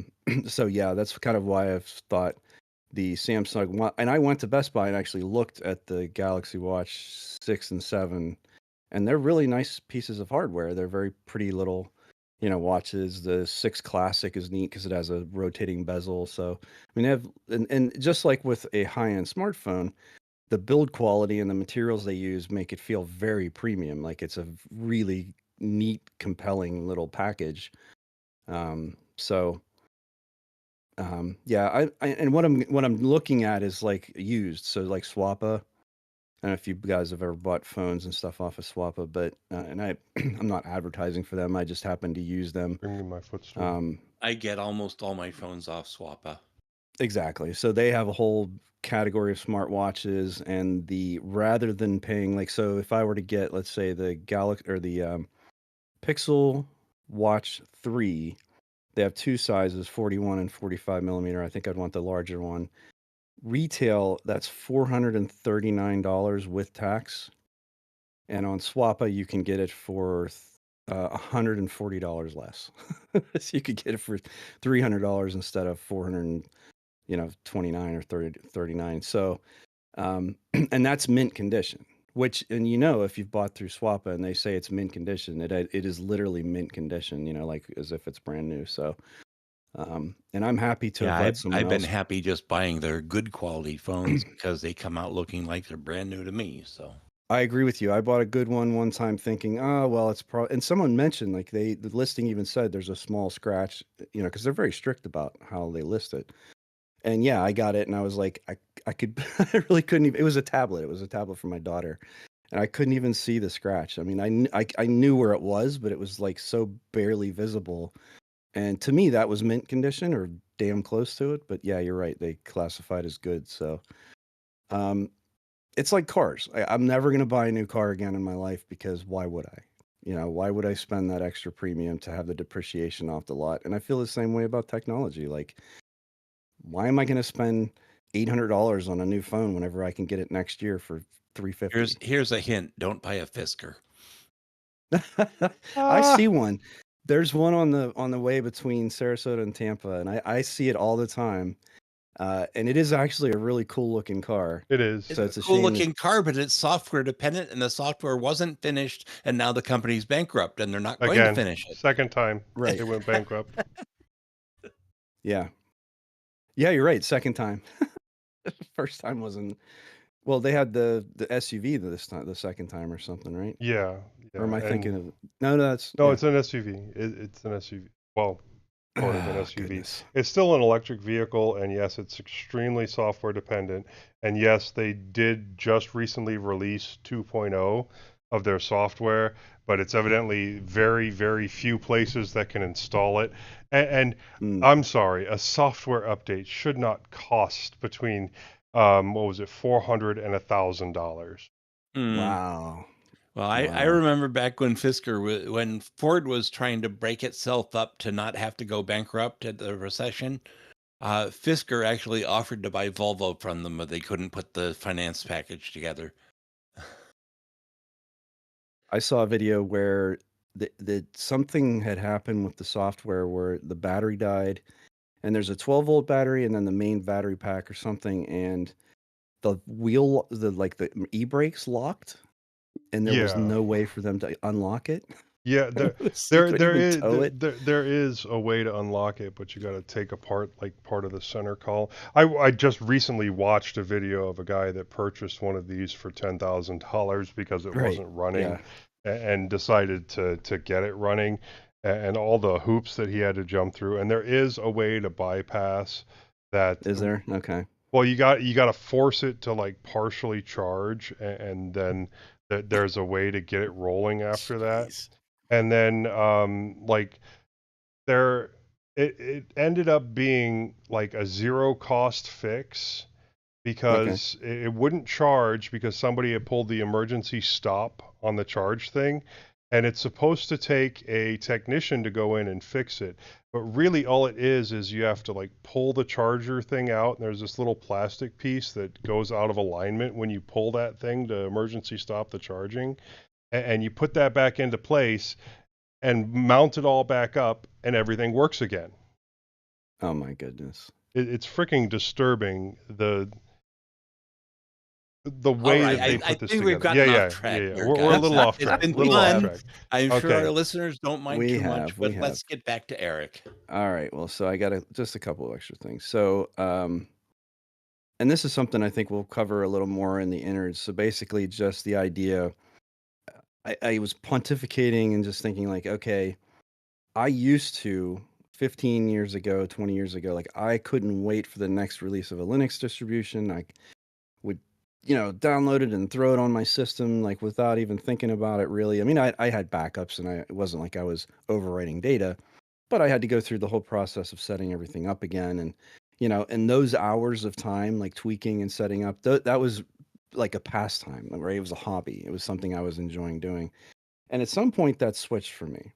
And I kind of realized that I don't enjoy doing that, at least on my main system anymore, where I just want to be able to sit down and get something done, right? I want to walk up, open it up, and, assuming most people have laptops at this point, and just turn it on and use it. And yeah, when you're constantly in this tumult of like, where am I? Oh, that's right. I blew it away yesterday and I only halfway installed everything. Like, and I ended up spending way too much of my productivity time doing that, which wasn't really helpful. So then now my process has been using a secondary system, and I think a lot of the people, at least like you guys and other people, have multiple systems, and so maybe that's kind of an outlet. But the premise being like, I just don't really enjoy doing that, at least on my main systems anymore, simply because it's just too much work. And so I think It's I'm too not much going to go through. like work. Yeah, it used to be a lot of fun. And I just feel like at some point that switched from being fun. And maybe that's just the getting older, being a parent, having all sorts of different responsibilities and just not having that free time, so that the time you do get is way too valuable to be spending, idling away, watching something, watching the terminal scroll by. So, And as you've anyway. hinted, I will refrain from commenting since we can probably do a better job of covering it in the Yeah. innards. Yeah, this was one of those ideas I put in my notes and then kind of turned it into an innards. So anyway, and then on a personal note, I just and this relates to my bravely running away intro.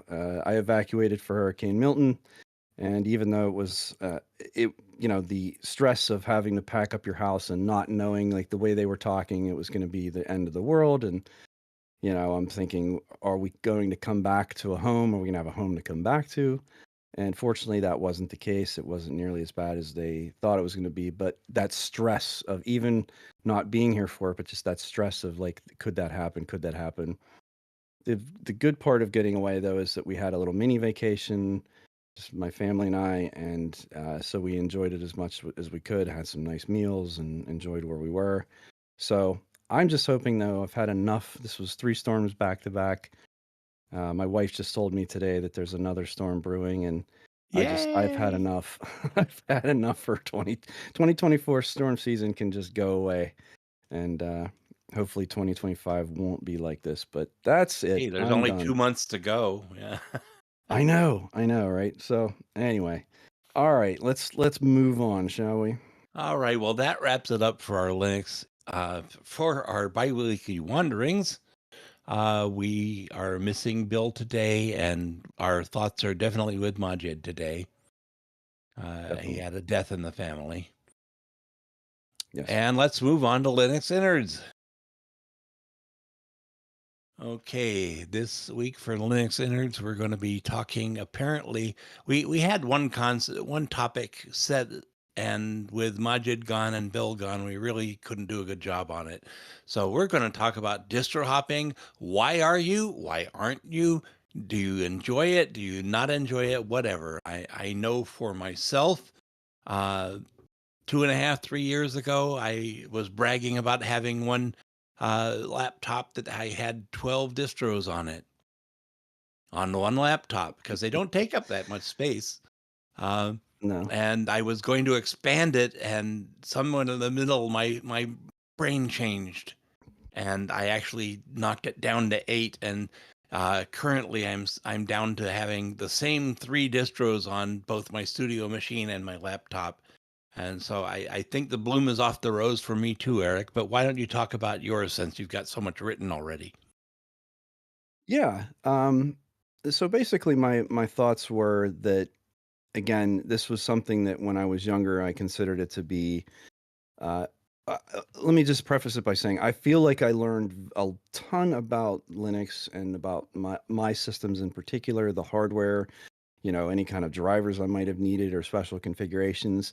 And I learned a lot of that simply by reinstalling different versions of Linux, different distributions, and dealing with things like bootloaders and dual booting or multi booting, or trying to have different partitions where I'm trying to maintain a home partition so that I don't destroy it every single time that I'm reinstalling a version of Linux, or how do I share data between all of these. So basically it made me a better system administrator, simply because of all of the repetition, what is it, the 10,000 hours. I think I'm pretty darn close to the 10,000 hours on distro hopping. If it may sound impossible, but you can ask my wife. Like, she used to pick on me about it because she'd walk in and see this terminal scrolling by, and she's like, "Oh, got a new version, huh?" Or new, so anyway, but through that, I really feel like I learned a ton. And so I don't feel like the time was wasted. All right. But this was when I was younger and I had that hunger and the desire and also just the stamina to sit for hours and hours and hours and just, work on these things. And now, like we alluded to, it's just sort of like that time is now I don't see it as valuable time, because I've seen all of that, right? I'm not picking up anything new. I mean, certainly, yes, the system deboot. There's certain things that are new. Wayland, like there's some new technologies, immutable or atomic distros. So it's not like there aren't new things to test out and to see. But ultimately, I feel You like don't my want to use of this. you don't want to keep redoing the same thing over and over again, which is a lot of what you get if you're having to, install a new distro and then set things up the way you wanted to get. So what's your strategy then? I mean, Moss, if you had 12 distros, I mean, did you have something like a grub boot manager? Did you have separate partitions so that you could use your data on all the different systems, or were they all separate? Or, Well, what did that this is look part like? of why I stopped doing it, because uh, several systems are moving away from Grub. And so for the longest time, I could just use um, Grub Customizer to keep my boot disk all set up. And then it got to where that wouldn't work on some. And then when Manjaro, it would work if Manjaro controlled the Grub. And you could run Grub Customizer there. But if you ran Grub Customizer with the boot being held by any distro other than Manjaro, Manjaro doesn't show up in the boot menu. You literally had to hit escape to get into the basic boot menu, and then they start going to the system D boot and the Libre boot and core boot, and it just got so messy that you couldn't put multiple things on it unless they were basically just Ubuntu and Debian derivatives that would run off of regular grub. And so that pretty much soured me on mine. I was doing Distro Hopper's Digest out of the sheer fun of it, and it stopped being fun. It got to where if it didn't use apt, I wasn't going to use it. Yeah. Yeah. So that speaks to kind of preference, right? You went through all the different options. I'm sure you used RPM and Pacman and everything that was out there, and you decided, okay, I like apt. And I'm the same way. I like Debian or Ubuntu based systems. That's just kind of the base that I'm used to, not only on the desktop but on servers as well.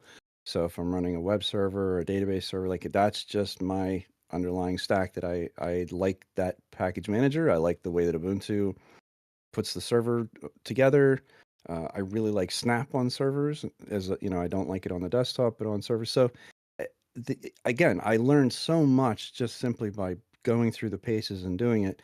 But then, yeah, at a certain point, Well, like I said, I think probably having a busier job, being a father, just having home projects, like your life becomes it's just incredible to think when you're young, the amount of just sheer free time you have on your hands, right? And you think of you like your early 20s, yes, of course, maybe you're at university or you've got certain responsibilities, but ultimately beyond that, you just don't you have these large gaps of free time, which is why people can play a video game for 300 hours or whatever, or like that stuff becomes much more difficult the older you get.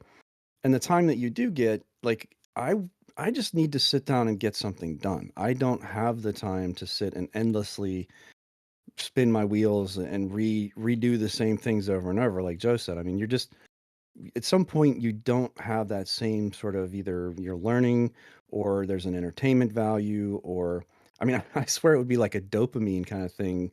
There were times where it I'd get was that really excited. it was that Linux superiority there when you got something to work that was difficult to make work. There is that too, yeah. Yeah. Like when you Well, if I compile wanted to Gentoo. do that, I'd be on LFS, Hmm.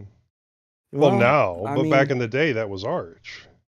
well, and you think about it, I think time has also changed this as well. It is so easy to install a distro now Right. versus I what it was 15 years ago. I was going to say that it really feels like either I've grown with Linux or Linux has grown with me because, 15 years ago, yeah, you were having to go out and find Wi-Fi drivers for your specific chipset, which Yep. means you had to go in and find your specific chipset for your device. And then same thing with a lot of times audio drivers, or if you had specific graphics cards, because Xorg config. yeah.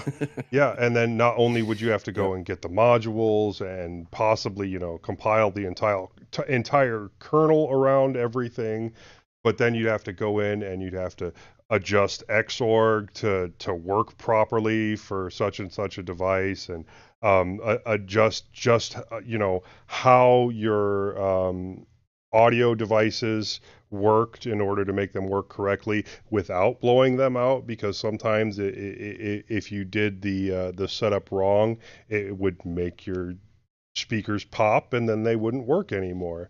And various and doing device. upgrades. Yep. When a new version came out, you pretty much had to nuke and pave in the old days. Right. Yeah. Oh, in a lot of Uh, instances, yeah.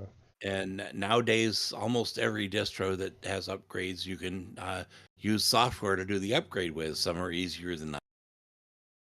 I think Ubuntu spoiled us quite a bit because before Ubuntu, you had to do all this configuring, and after Ubuntu got the hang of it, you didn't. And then Linux Mint came along and made it even easier. Right. And Linux Mint, yes, they were writing off the back of Ubuntu, and I guess they kind of still are, although they're somewhat moving away from that and doing a lot of things on their own. But yeah, no, it's how it has built on itself is actually kind of incredible. So yeah, and a lot easier nowadays. And thankfully, it's a lot easier nowadays because there are things that I'm willing to, dedicate the time to get to work if it's something unusual or interesting. But I don't want to have to jump through all the hoops for the simple things like Wi-Fi and audio anymore. I just don't.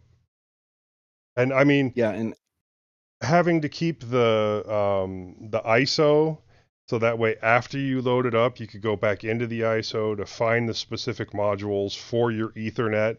So that way you could get the first set of internet connections. So then you could turn around and get the Wi-Fi drivers. Yeah, things like that. I'm happy I don't have to do anymore. let's see if you know this term, slipstream.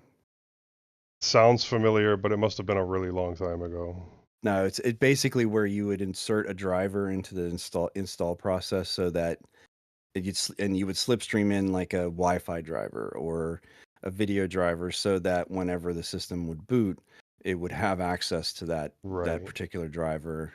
And you know, I always hear these sort of complaints that Linux is esoteric, it's complicated, it's it's niche, and I think It unless was. you're using the most modern hardware, right, the most cutting edge hardware, Linux, the kernel itself, or let's say a distribution like Ubuntu with a hardware enablement component, is covering some insanely high percentage of all hardware that exists, right? The idea that you can just install something like Ubuntu on, let's say a 5-year-old system, and you're pretty much guaranteed that any piece of hardware, unless it's something like a fingerprint reader or an IR camera or like something that's really very specific to a manufacturer. Like Dell used this one thing, in this one line of products. And so there was never a need for the kernel to include it or, in the hardware enablement. There's just not enough people that were using it. Those types of things, okay, I get that. But most of the hardware, and especially all the important pieces of it, are going to literally just work, right? And that even starts, it used to be complicated with things like hybrid graphics. That was always a nightmare to deal with, Bumblebee and like all of the goofy kind of things you had to sort of do off screen rendering. And like, it's none of that is even remotely challenging anymore. And you know what? It is sort of masochistic in a way to think that like, because it's easy, it's no fun. Well, Like it was only fun when it was hard. you don't have Well, that. it gets fun when you have to get something done, Right. and you know that you can boot up Linux Mint and it gets done. Right. You don't have that Yeah, Linux that's true. superiority the way that you did before, unless you go Yeah. out of your way for it and you're one of those people that likes to say, "Hey, I run Arch." Right, by the way. Yeah. Hey, did you know I run Arch? I only Have you have heard Arch that on my Bill Pine runs Tab Arch? too. But yeah. Oh, goodness. You're right, though. And I'll tell you what, probably more than any other distro, I did learn because of Arch, because they didn't make assumptions, because they don't start your services for you, because all the things I complain about today when I try to run Arch at the time were fascinating, along with them having the best wiki, maybe Gentoo. It's kind of a toss up. At the time, I think Gentoo had a very good wiki as well. But, Arch Wiki is a sort of a repository of so much Linux based, and not just Linux based, but just computer based knowledge. I use it as a resource and have probably, Oh yeah. I mean, Arch just now Wiki I is was looking awesome. at Grub stuff. Hmm? Arch Wiki is awesome, Oh, it's and incredible. it's ubiquitous across everything. Yeah, right. It's just you don't have to be running Arch. I mean, of course, there's a lot of mostly Arch specific ways, like the commands themselves are going to be Arch based, but the underlying theories and properties, like if you need to know how system deboot works, I'm probably going to go to Arch Wiki to figure that out. But And they have a yeah, very nice library on how Pulse works. oh, okay. Do you keep notes? So this is another kind of, I guess, offshoot of this is one of the things that, so I mentioned learning about your specific hardware. So one of the things I've done as I've distro hopped on all of my systems is I have pretty specific notes about like weird idiosyncratic things I had to do to make like a sleep state work on a system, or a I have particular those piece of notes. hardware. Do you? Yeah. For those specific things. Like I do have a set of notes for I don't think it's sleep, but it's oh gosh, what was it? It's one of the other things. Like I have certain devices that won't sleep. The processor simply doesn't allow it.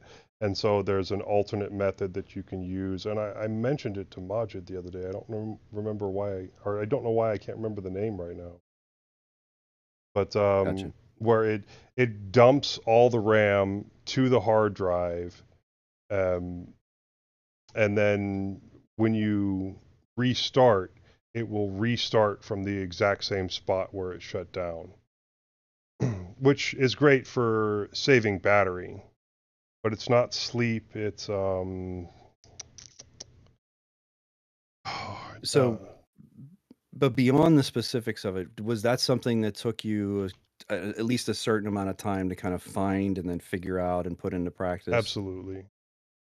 Yeah. So Hibernate. that's, It's and hibernate. hibernate. Okay. Yeah. And taking notes, that's what I've sort of found. And I used to have a fairly, I mean, I felt like it was a pretty busy YouTube channel. Like I got lots of views and stuff. All of my most popular videos when I was making them were how to fix certain things. You know, oh, I have a Dell XPS 159570 and like the sleep didn't work. And so here's what I did to fix it. And like that video got, you know, tens of thousands of views because anyone who had that piece of equipment and was having a problem on Linux, when they searched for it, boom, that was the answer that came up. And so all of my well-performing videos were how to fix a very specific problem that I was having on my equipment. And so, you know, and I think maybe that speaks to as much about how we use YouTube as a resource for fixing everything. Need to And hang the then ceiling fan? Yeah. the atrocious number of notes that I have on Docker and getting from when Docker was like, brand new, and as applications came out and I was using them and how to get them to work and how to get them to work with my system and my way and all the different ways to make it access different memory points on my computer and all that. But yeah, I think this is why tech people are so obsessive about note-taking apps and why they're always trying what's... documentation, especially like Yeah. support guys or developers that have been doing it for a long time. Just, you put them in the room with a brand new developer that doesn't understand the importance of documenting things, and then you watch how many times that new developer gets smacked upside the back of the head. Yeah. Yeah. Well, so anyhow, this is a lot of this is why I am no longer on DistroHopper's Digest, because I got to where I only could stand such and such desktop. I could only stand such and such program manager, such and such. You know, if it wasn't apt, I wasn't interested, unless maybe Rudra Saraswat came up with it and I wanted to check on what the Wunderkind had. Yeah. And it just got to where I really wasn't a resource for that show anymore. Yeah, and I used to distro hop back in the day, like forever ago. But mostly once I really got going with Mint, I think there were a couple of times where they did something that kind of made it not work as well, and I would switch to something else for a little while and then come back. But even if I want a different a different desktop, a different UI, I will just install a different UI on Mint, and I will use that because I want to be able to have the ability to install Mint, do what the tweaks that I'm used to, and have it work the same on every system that I jump onto. And that's what I like. Right. I like the consistency. All my systems, the fact that I do like some different desktops, I've got Mint Mate, I've got Bodhi, which uses the Moksha, which is more than a fork of E17 these days. They've added so much to it that isn't in E these days. And then I've got KDE Plasma, KDE Neon. So I've got a KDE desktop, I got a Moksha desktop, I got a Mate desktop. That's what I'm comfortable with. The fact that all my undercurrent is still Ubuntu, unless I want to use Debody, which is just as much fun. Debian from 11 and 12 started getting really user-friendly for a change. and I hope it continues in that way. But at this point, there are a lot of distros like Bodhi that is looking, should we stop following Ubuntu because Ubuntu wants to do Snap on everything?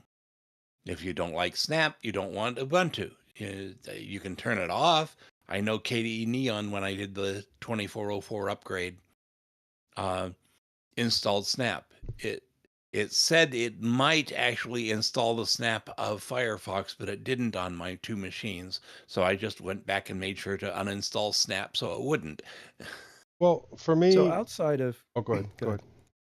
No, go ahead. I'm going to shift a little bit, so go ahead and Okay. add on Now, to that. for me, like I said, it's mostly going to be Mint on everything, but there are certain things where that's not going to work. Like certain older hardware, System D isn't really an option because of the processor, and so that means that I'm going to go with MX on that one. Or if you're looking at like the Raspberry Pi, which there's not a Mint build for, then yeah, I'm going to go with probably Ubuntu or Raspbian, or Raspberry Pi OS now on that. And then if I'm on a tablet where I'm not going to have a keyboard attached, I'm probably going to go with Fedora just because I really like their implementation of GNOME. And GNOME is really, really good on, single screen tablets. So, but Yeah, I agree with that. Well, so that's kind of where I was going with my next thought. So I talked about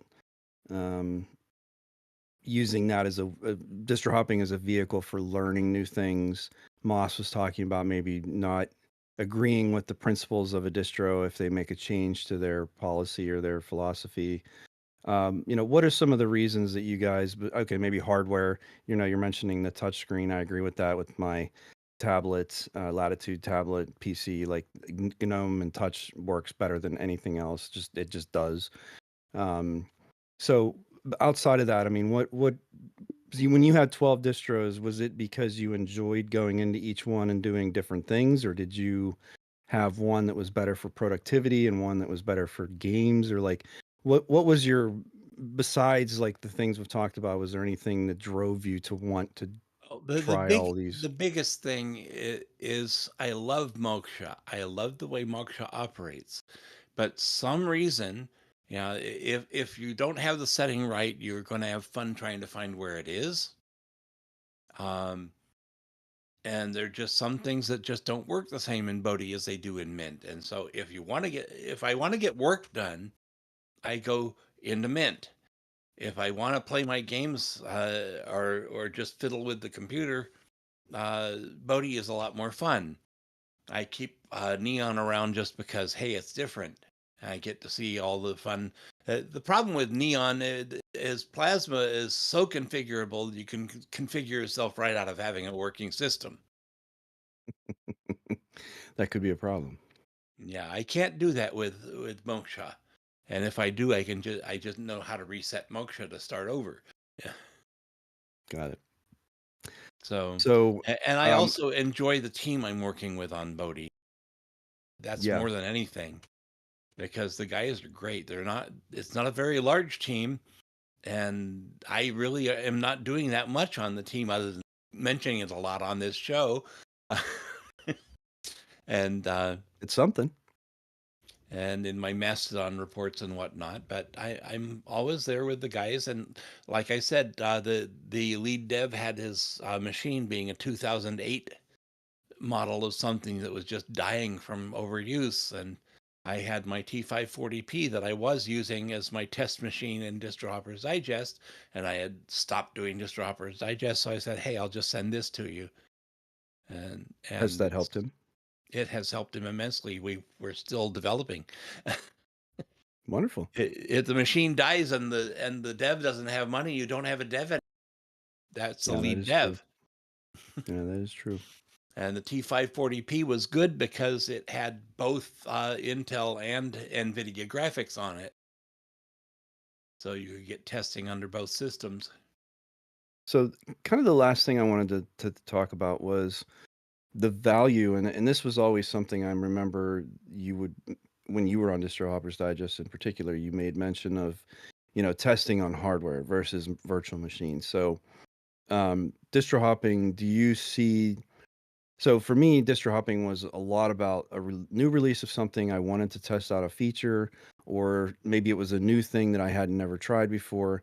Most times, I would at least spin it up first as a virtual machine, and I Yeah. would find that a lot of times that sort of satisfied my curiosity, and I didn't take it further. But if it was something that was really compelling, then I would move to putting it on hardware. I mean, did you guys have like a strategy like that, or did you use Well, virtualization? there is one developer in the Netherlands that does like 15 different distros, and it's all with a different desktop mostly. But he only tests it on his machine, and then he releases. And there have been a number of times that he's come up with some fantastic new ideas that someone else had to grab them and run with them because he didn't move past. He came up with the idea. It's your turn. Yeah, that would be Arna Gotcha. Exton. Don't want to blow anyone out of the water here, but I don't know of Gotcha. too many people running any of Arna's uh, distros these days. But they're good distros. They just he doesn't try them on other machines to make sure they work on all the hardware. So then that's speaking to that one system. And one of the things, like, this has never been true for me. Having a secondary device is actually kind of different. It's a new thing. I know that you said you had a dedicated system for distro hopping, and I hear from a lot of podcasts and different people like that it's a common thing for them to have multiple systems, and so they'll just have something.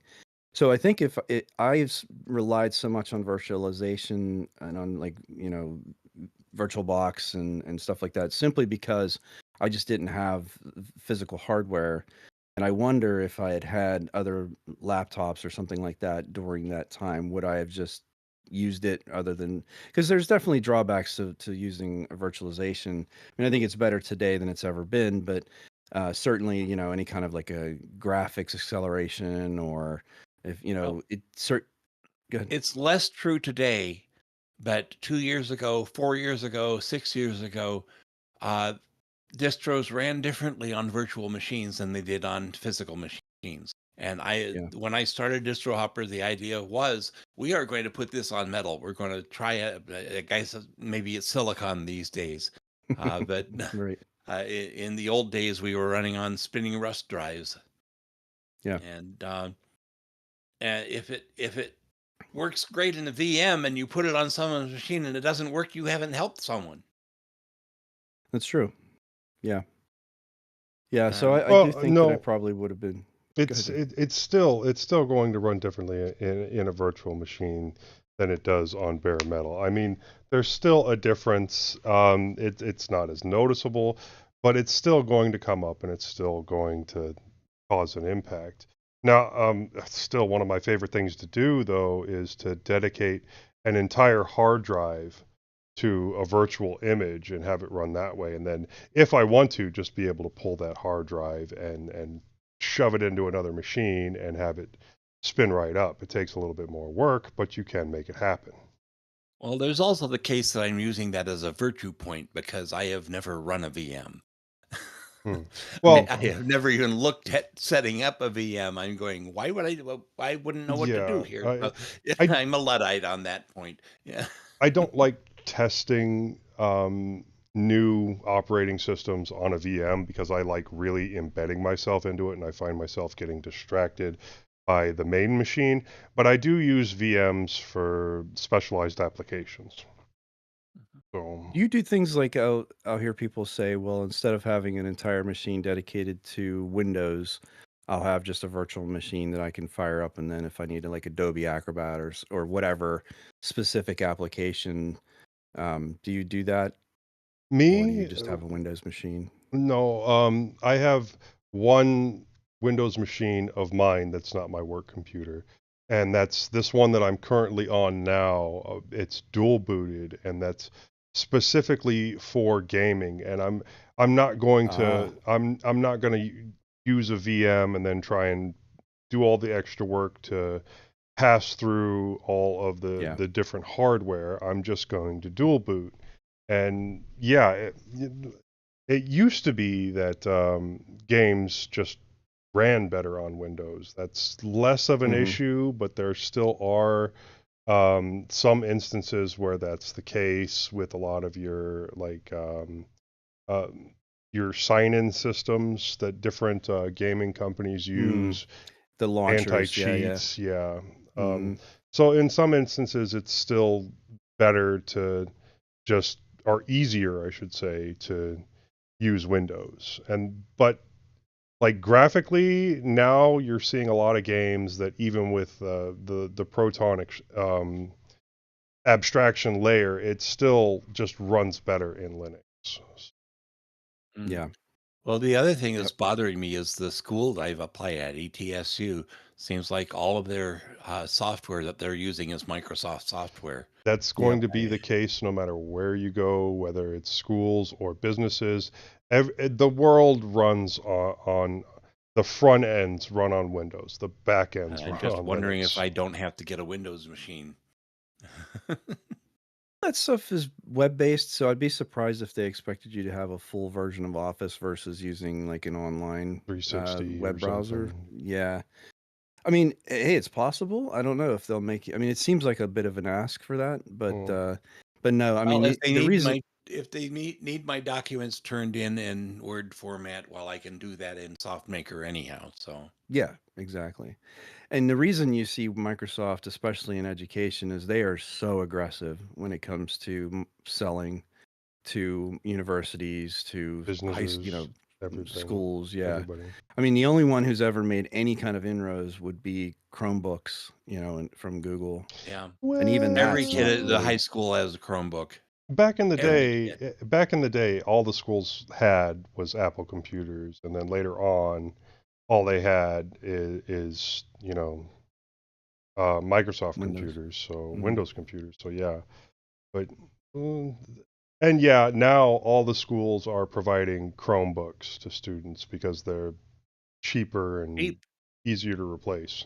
Yeah. And Orchestration's they pretty work a easy lot too. easier than those old apples anyhow. Right. Yeah. Yeah. And if they die, Well, you're that was not it. really storing anything on them. Yeah. Yeah.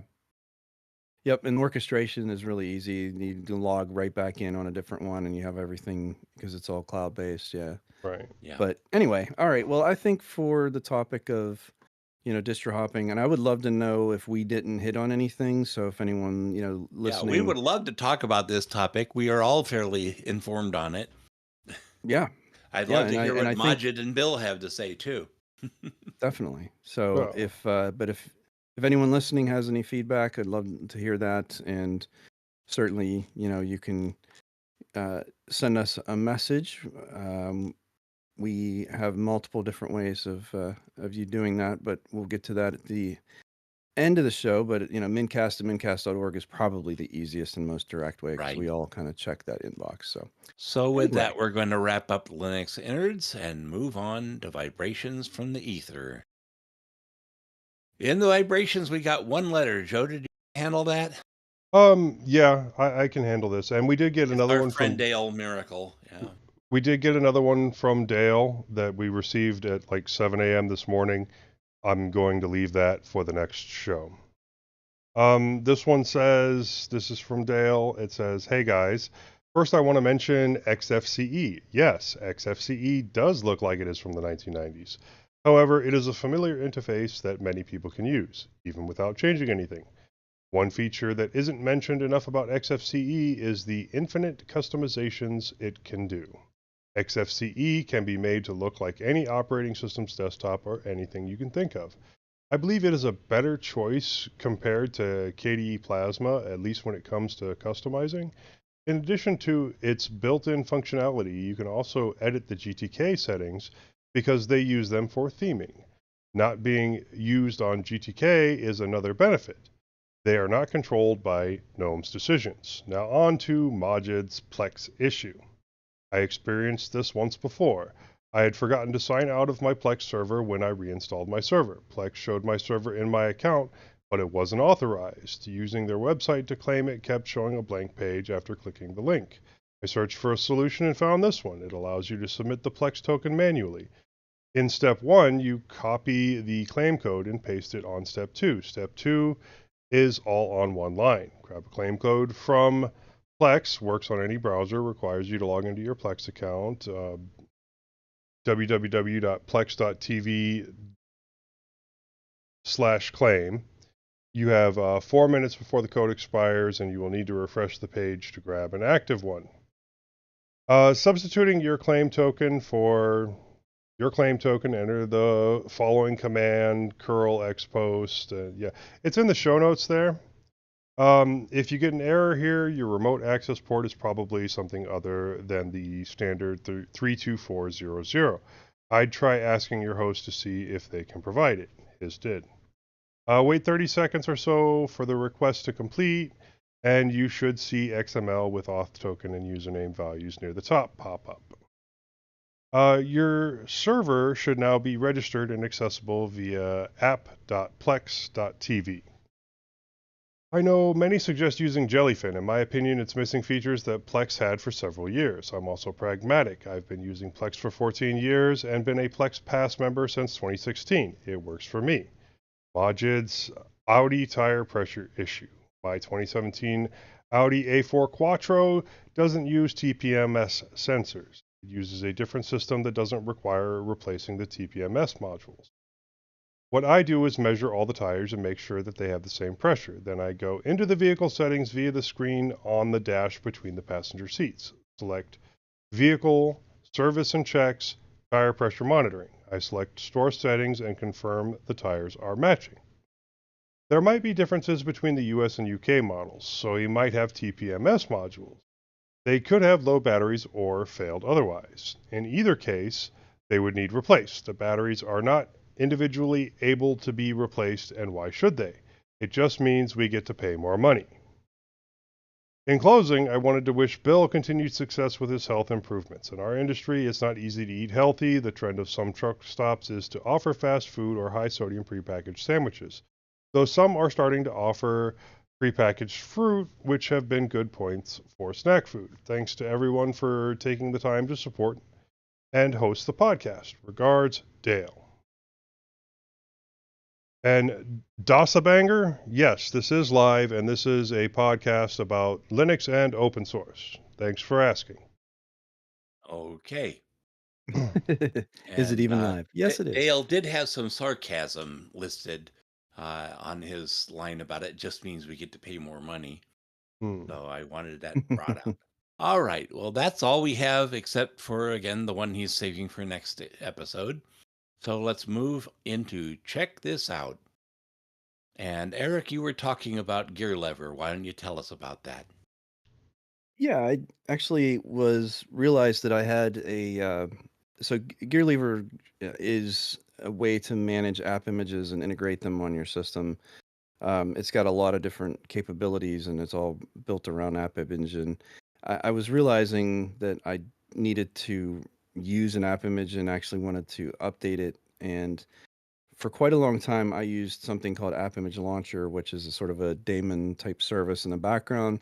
Anytime you try to launch an app image from clicking on the file and launching it, as if you're not familiar, an app image is just a self-contained executable that has all of the dependencies and everything that an application would need to run. And the only thing you really have to do is mark it as executable. The problem is, if it is a problem, for some people it is, it as opposed to something like a native package or something like Flatpak or Snap, it doesn't integrate into your system where it's creating a menu item, or let's say you're sharing data between apps or something. It doesn't register itself as an application on the system. And so App Image Launcher was a way to do that. It's a bit antiquated at this point. It hasn't been updated in quite a number of years. And it also never really had what I would call like advanced features. It just sort of ran in the background. If you launched an app image, it would pop up and say, would you like to integrate this into the system? And the integration essentially meant create a menu item. And that was just a .desktop file that was over in in your personal home folder.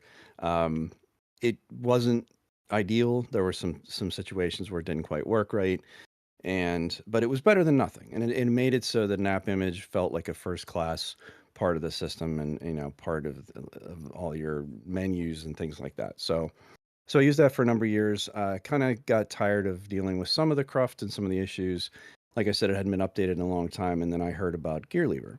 So it does the same sort of thing. It's providing the same sort of service where it's integrating app images into the menus.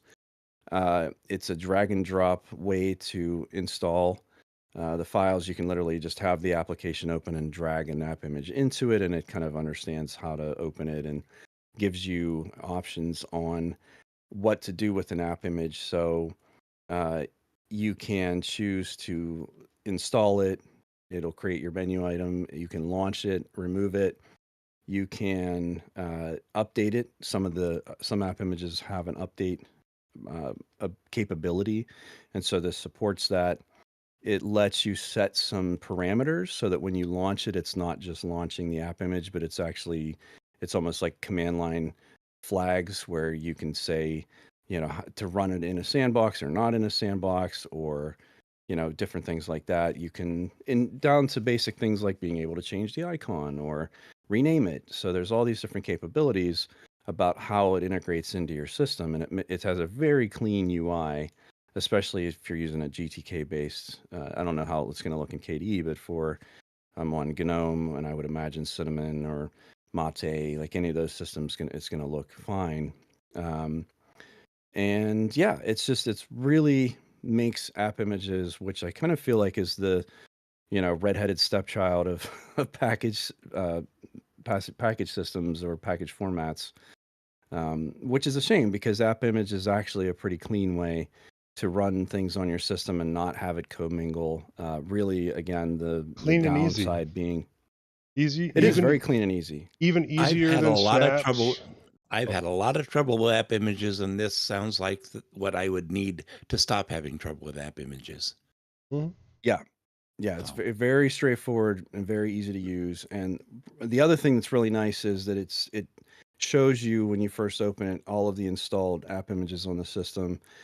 So you're kind of managing it, not like a separate package manager, but it's just a way for you to kind of see what's installed or integrated on your system.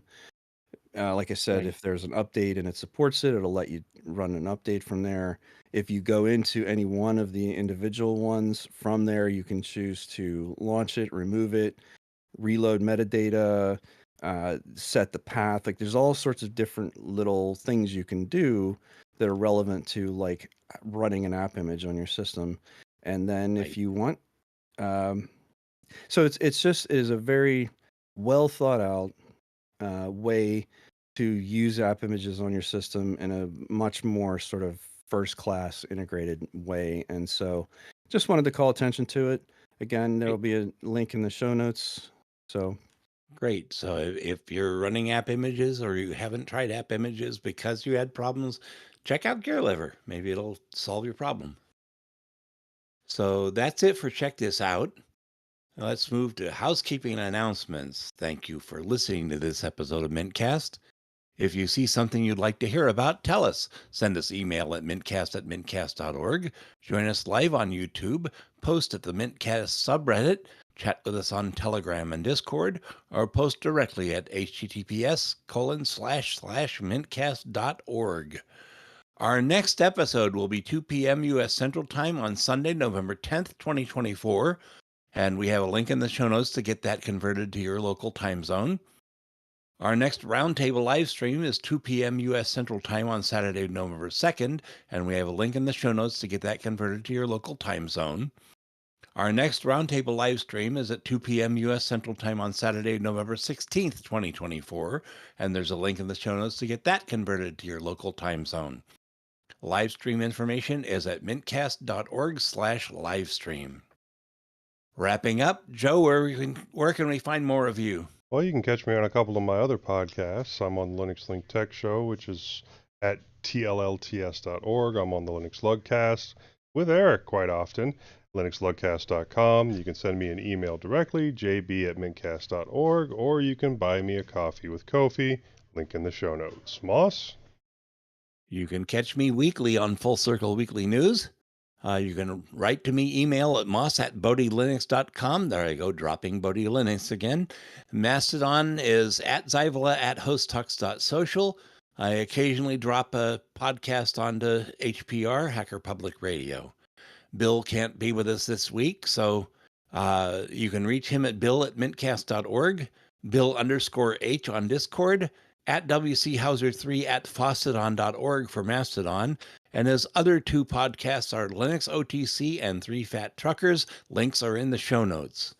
Majid couldn't be with us today, and our thoughts are with him, as I said earlier. You can reach him at drmajid @mintcast.org, @atypical_doctor @mastodon.social, and he's Atypical Doctor on Instagram and Threads, and has his own podcast, the Atypical Doctor Podcast, on Spotify, and also shows up on Linux OTC. Eric? All right. Well, I've simplified things. I used to have a whole long paragraph, and really at this point, I think I'm happiest with just reaching me at eric@mintcast.org. So I'd love to hear any kind of feedback you have, or if you need to get in touch with me for any reason, that's the best way. Okay. Well, before we leave, we want to make sure to acknowledge some of the people who make mintCast possible.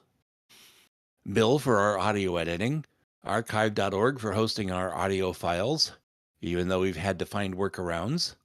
Hobstar for our logo, InitRD for the animated Discord logo, Londoner for our time syncs and various other contributions, Bill for hosting the server which runs our website, does website maintenance, and the Nextcloud server on which we host our show notes and raw audio.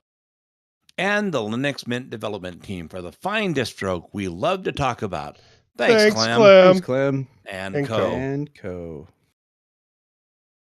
All right, make sure we save these files that you guys have Not done, recorded. and then we can, yeah. End the stream. Hey, thanks All again done. for talking to us, Banger. All right. Well, I'll talk to you guys on Saturday, I guess.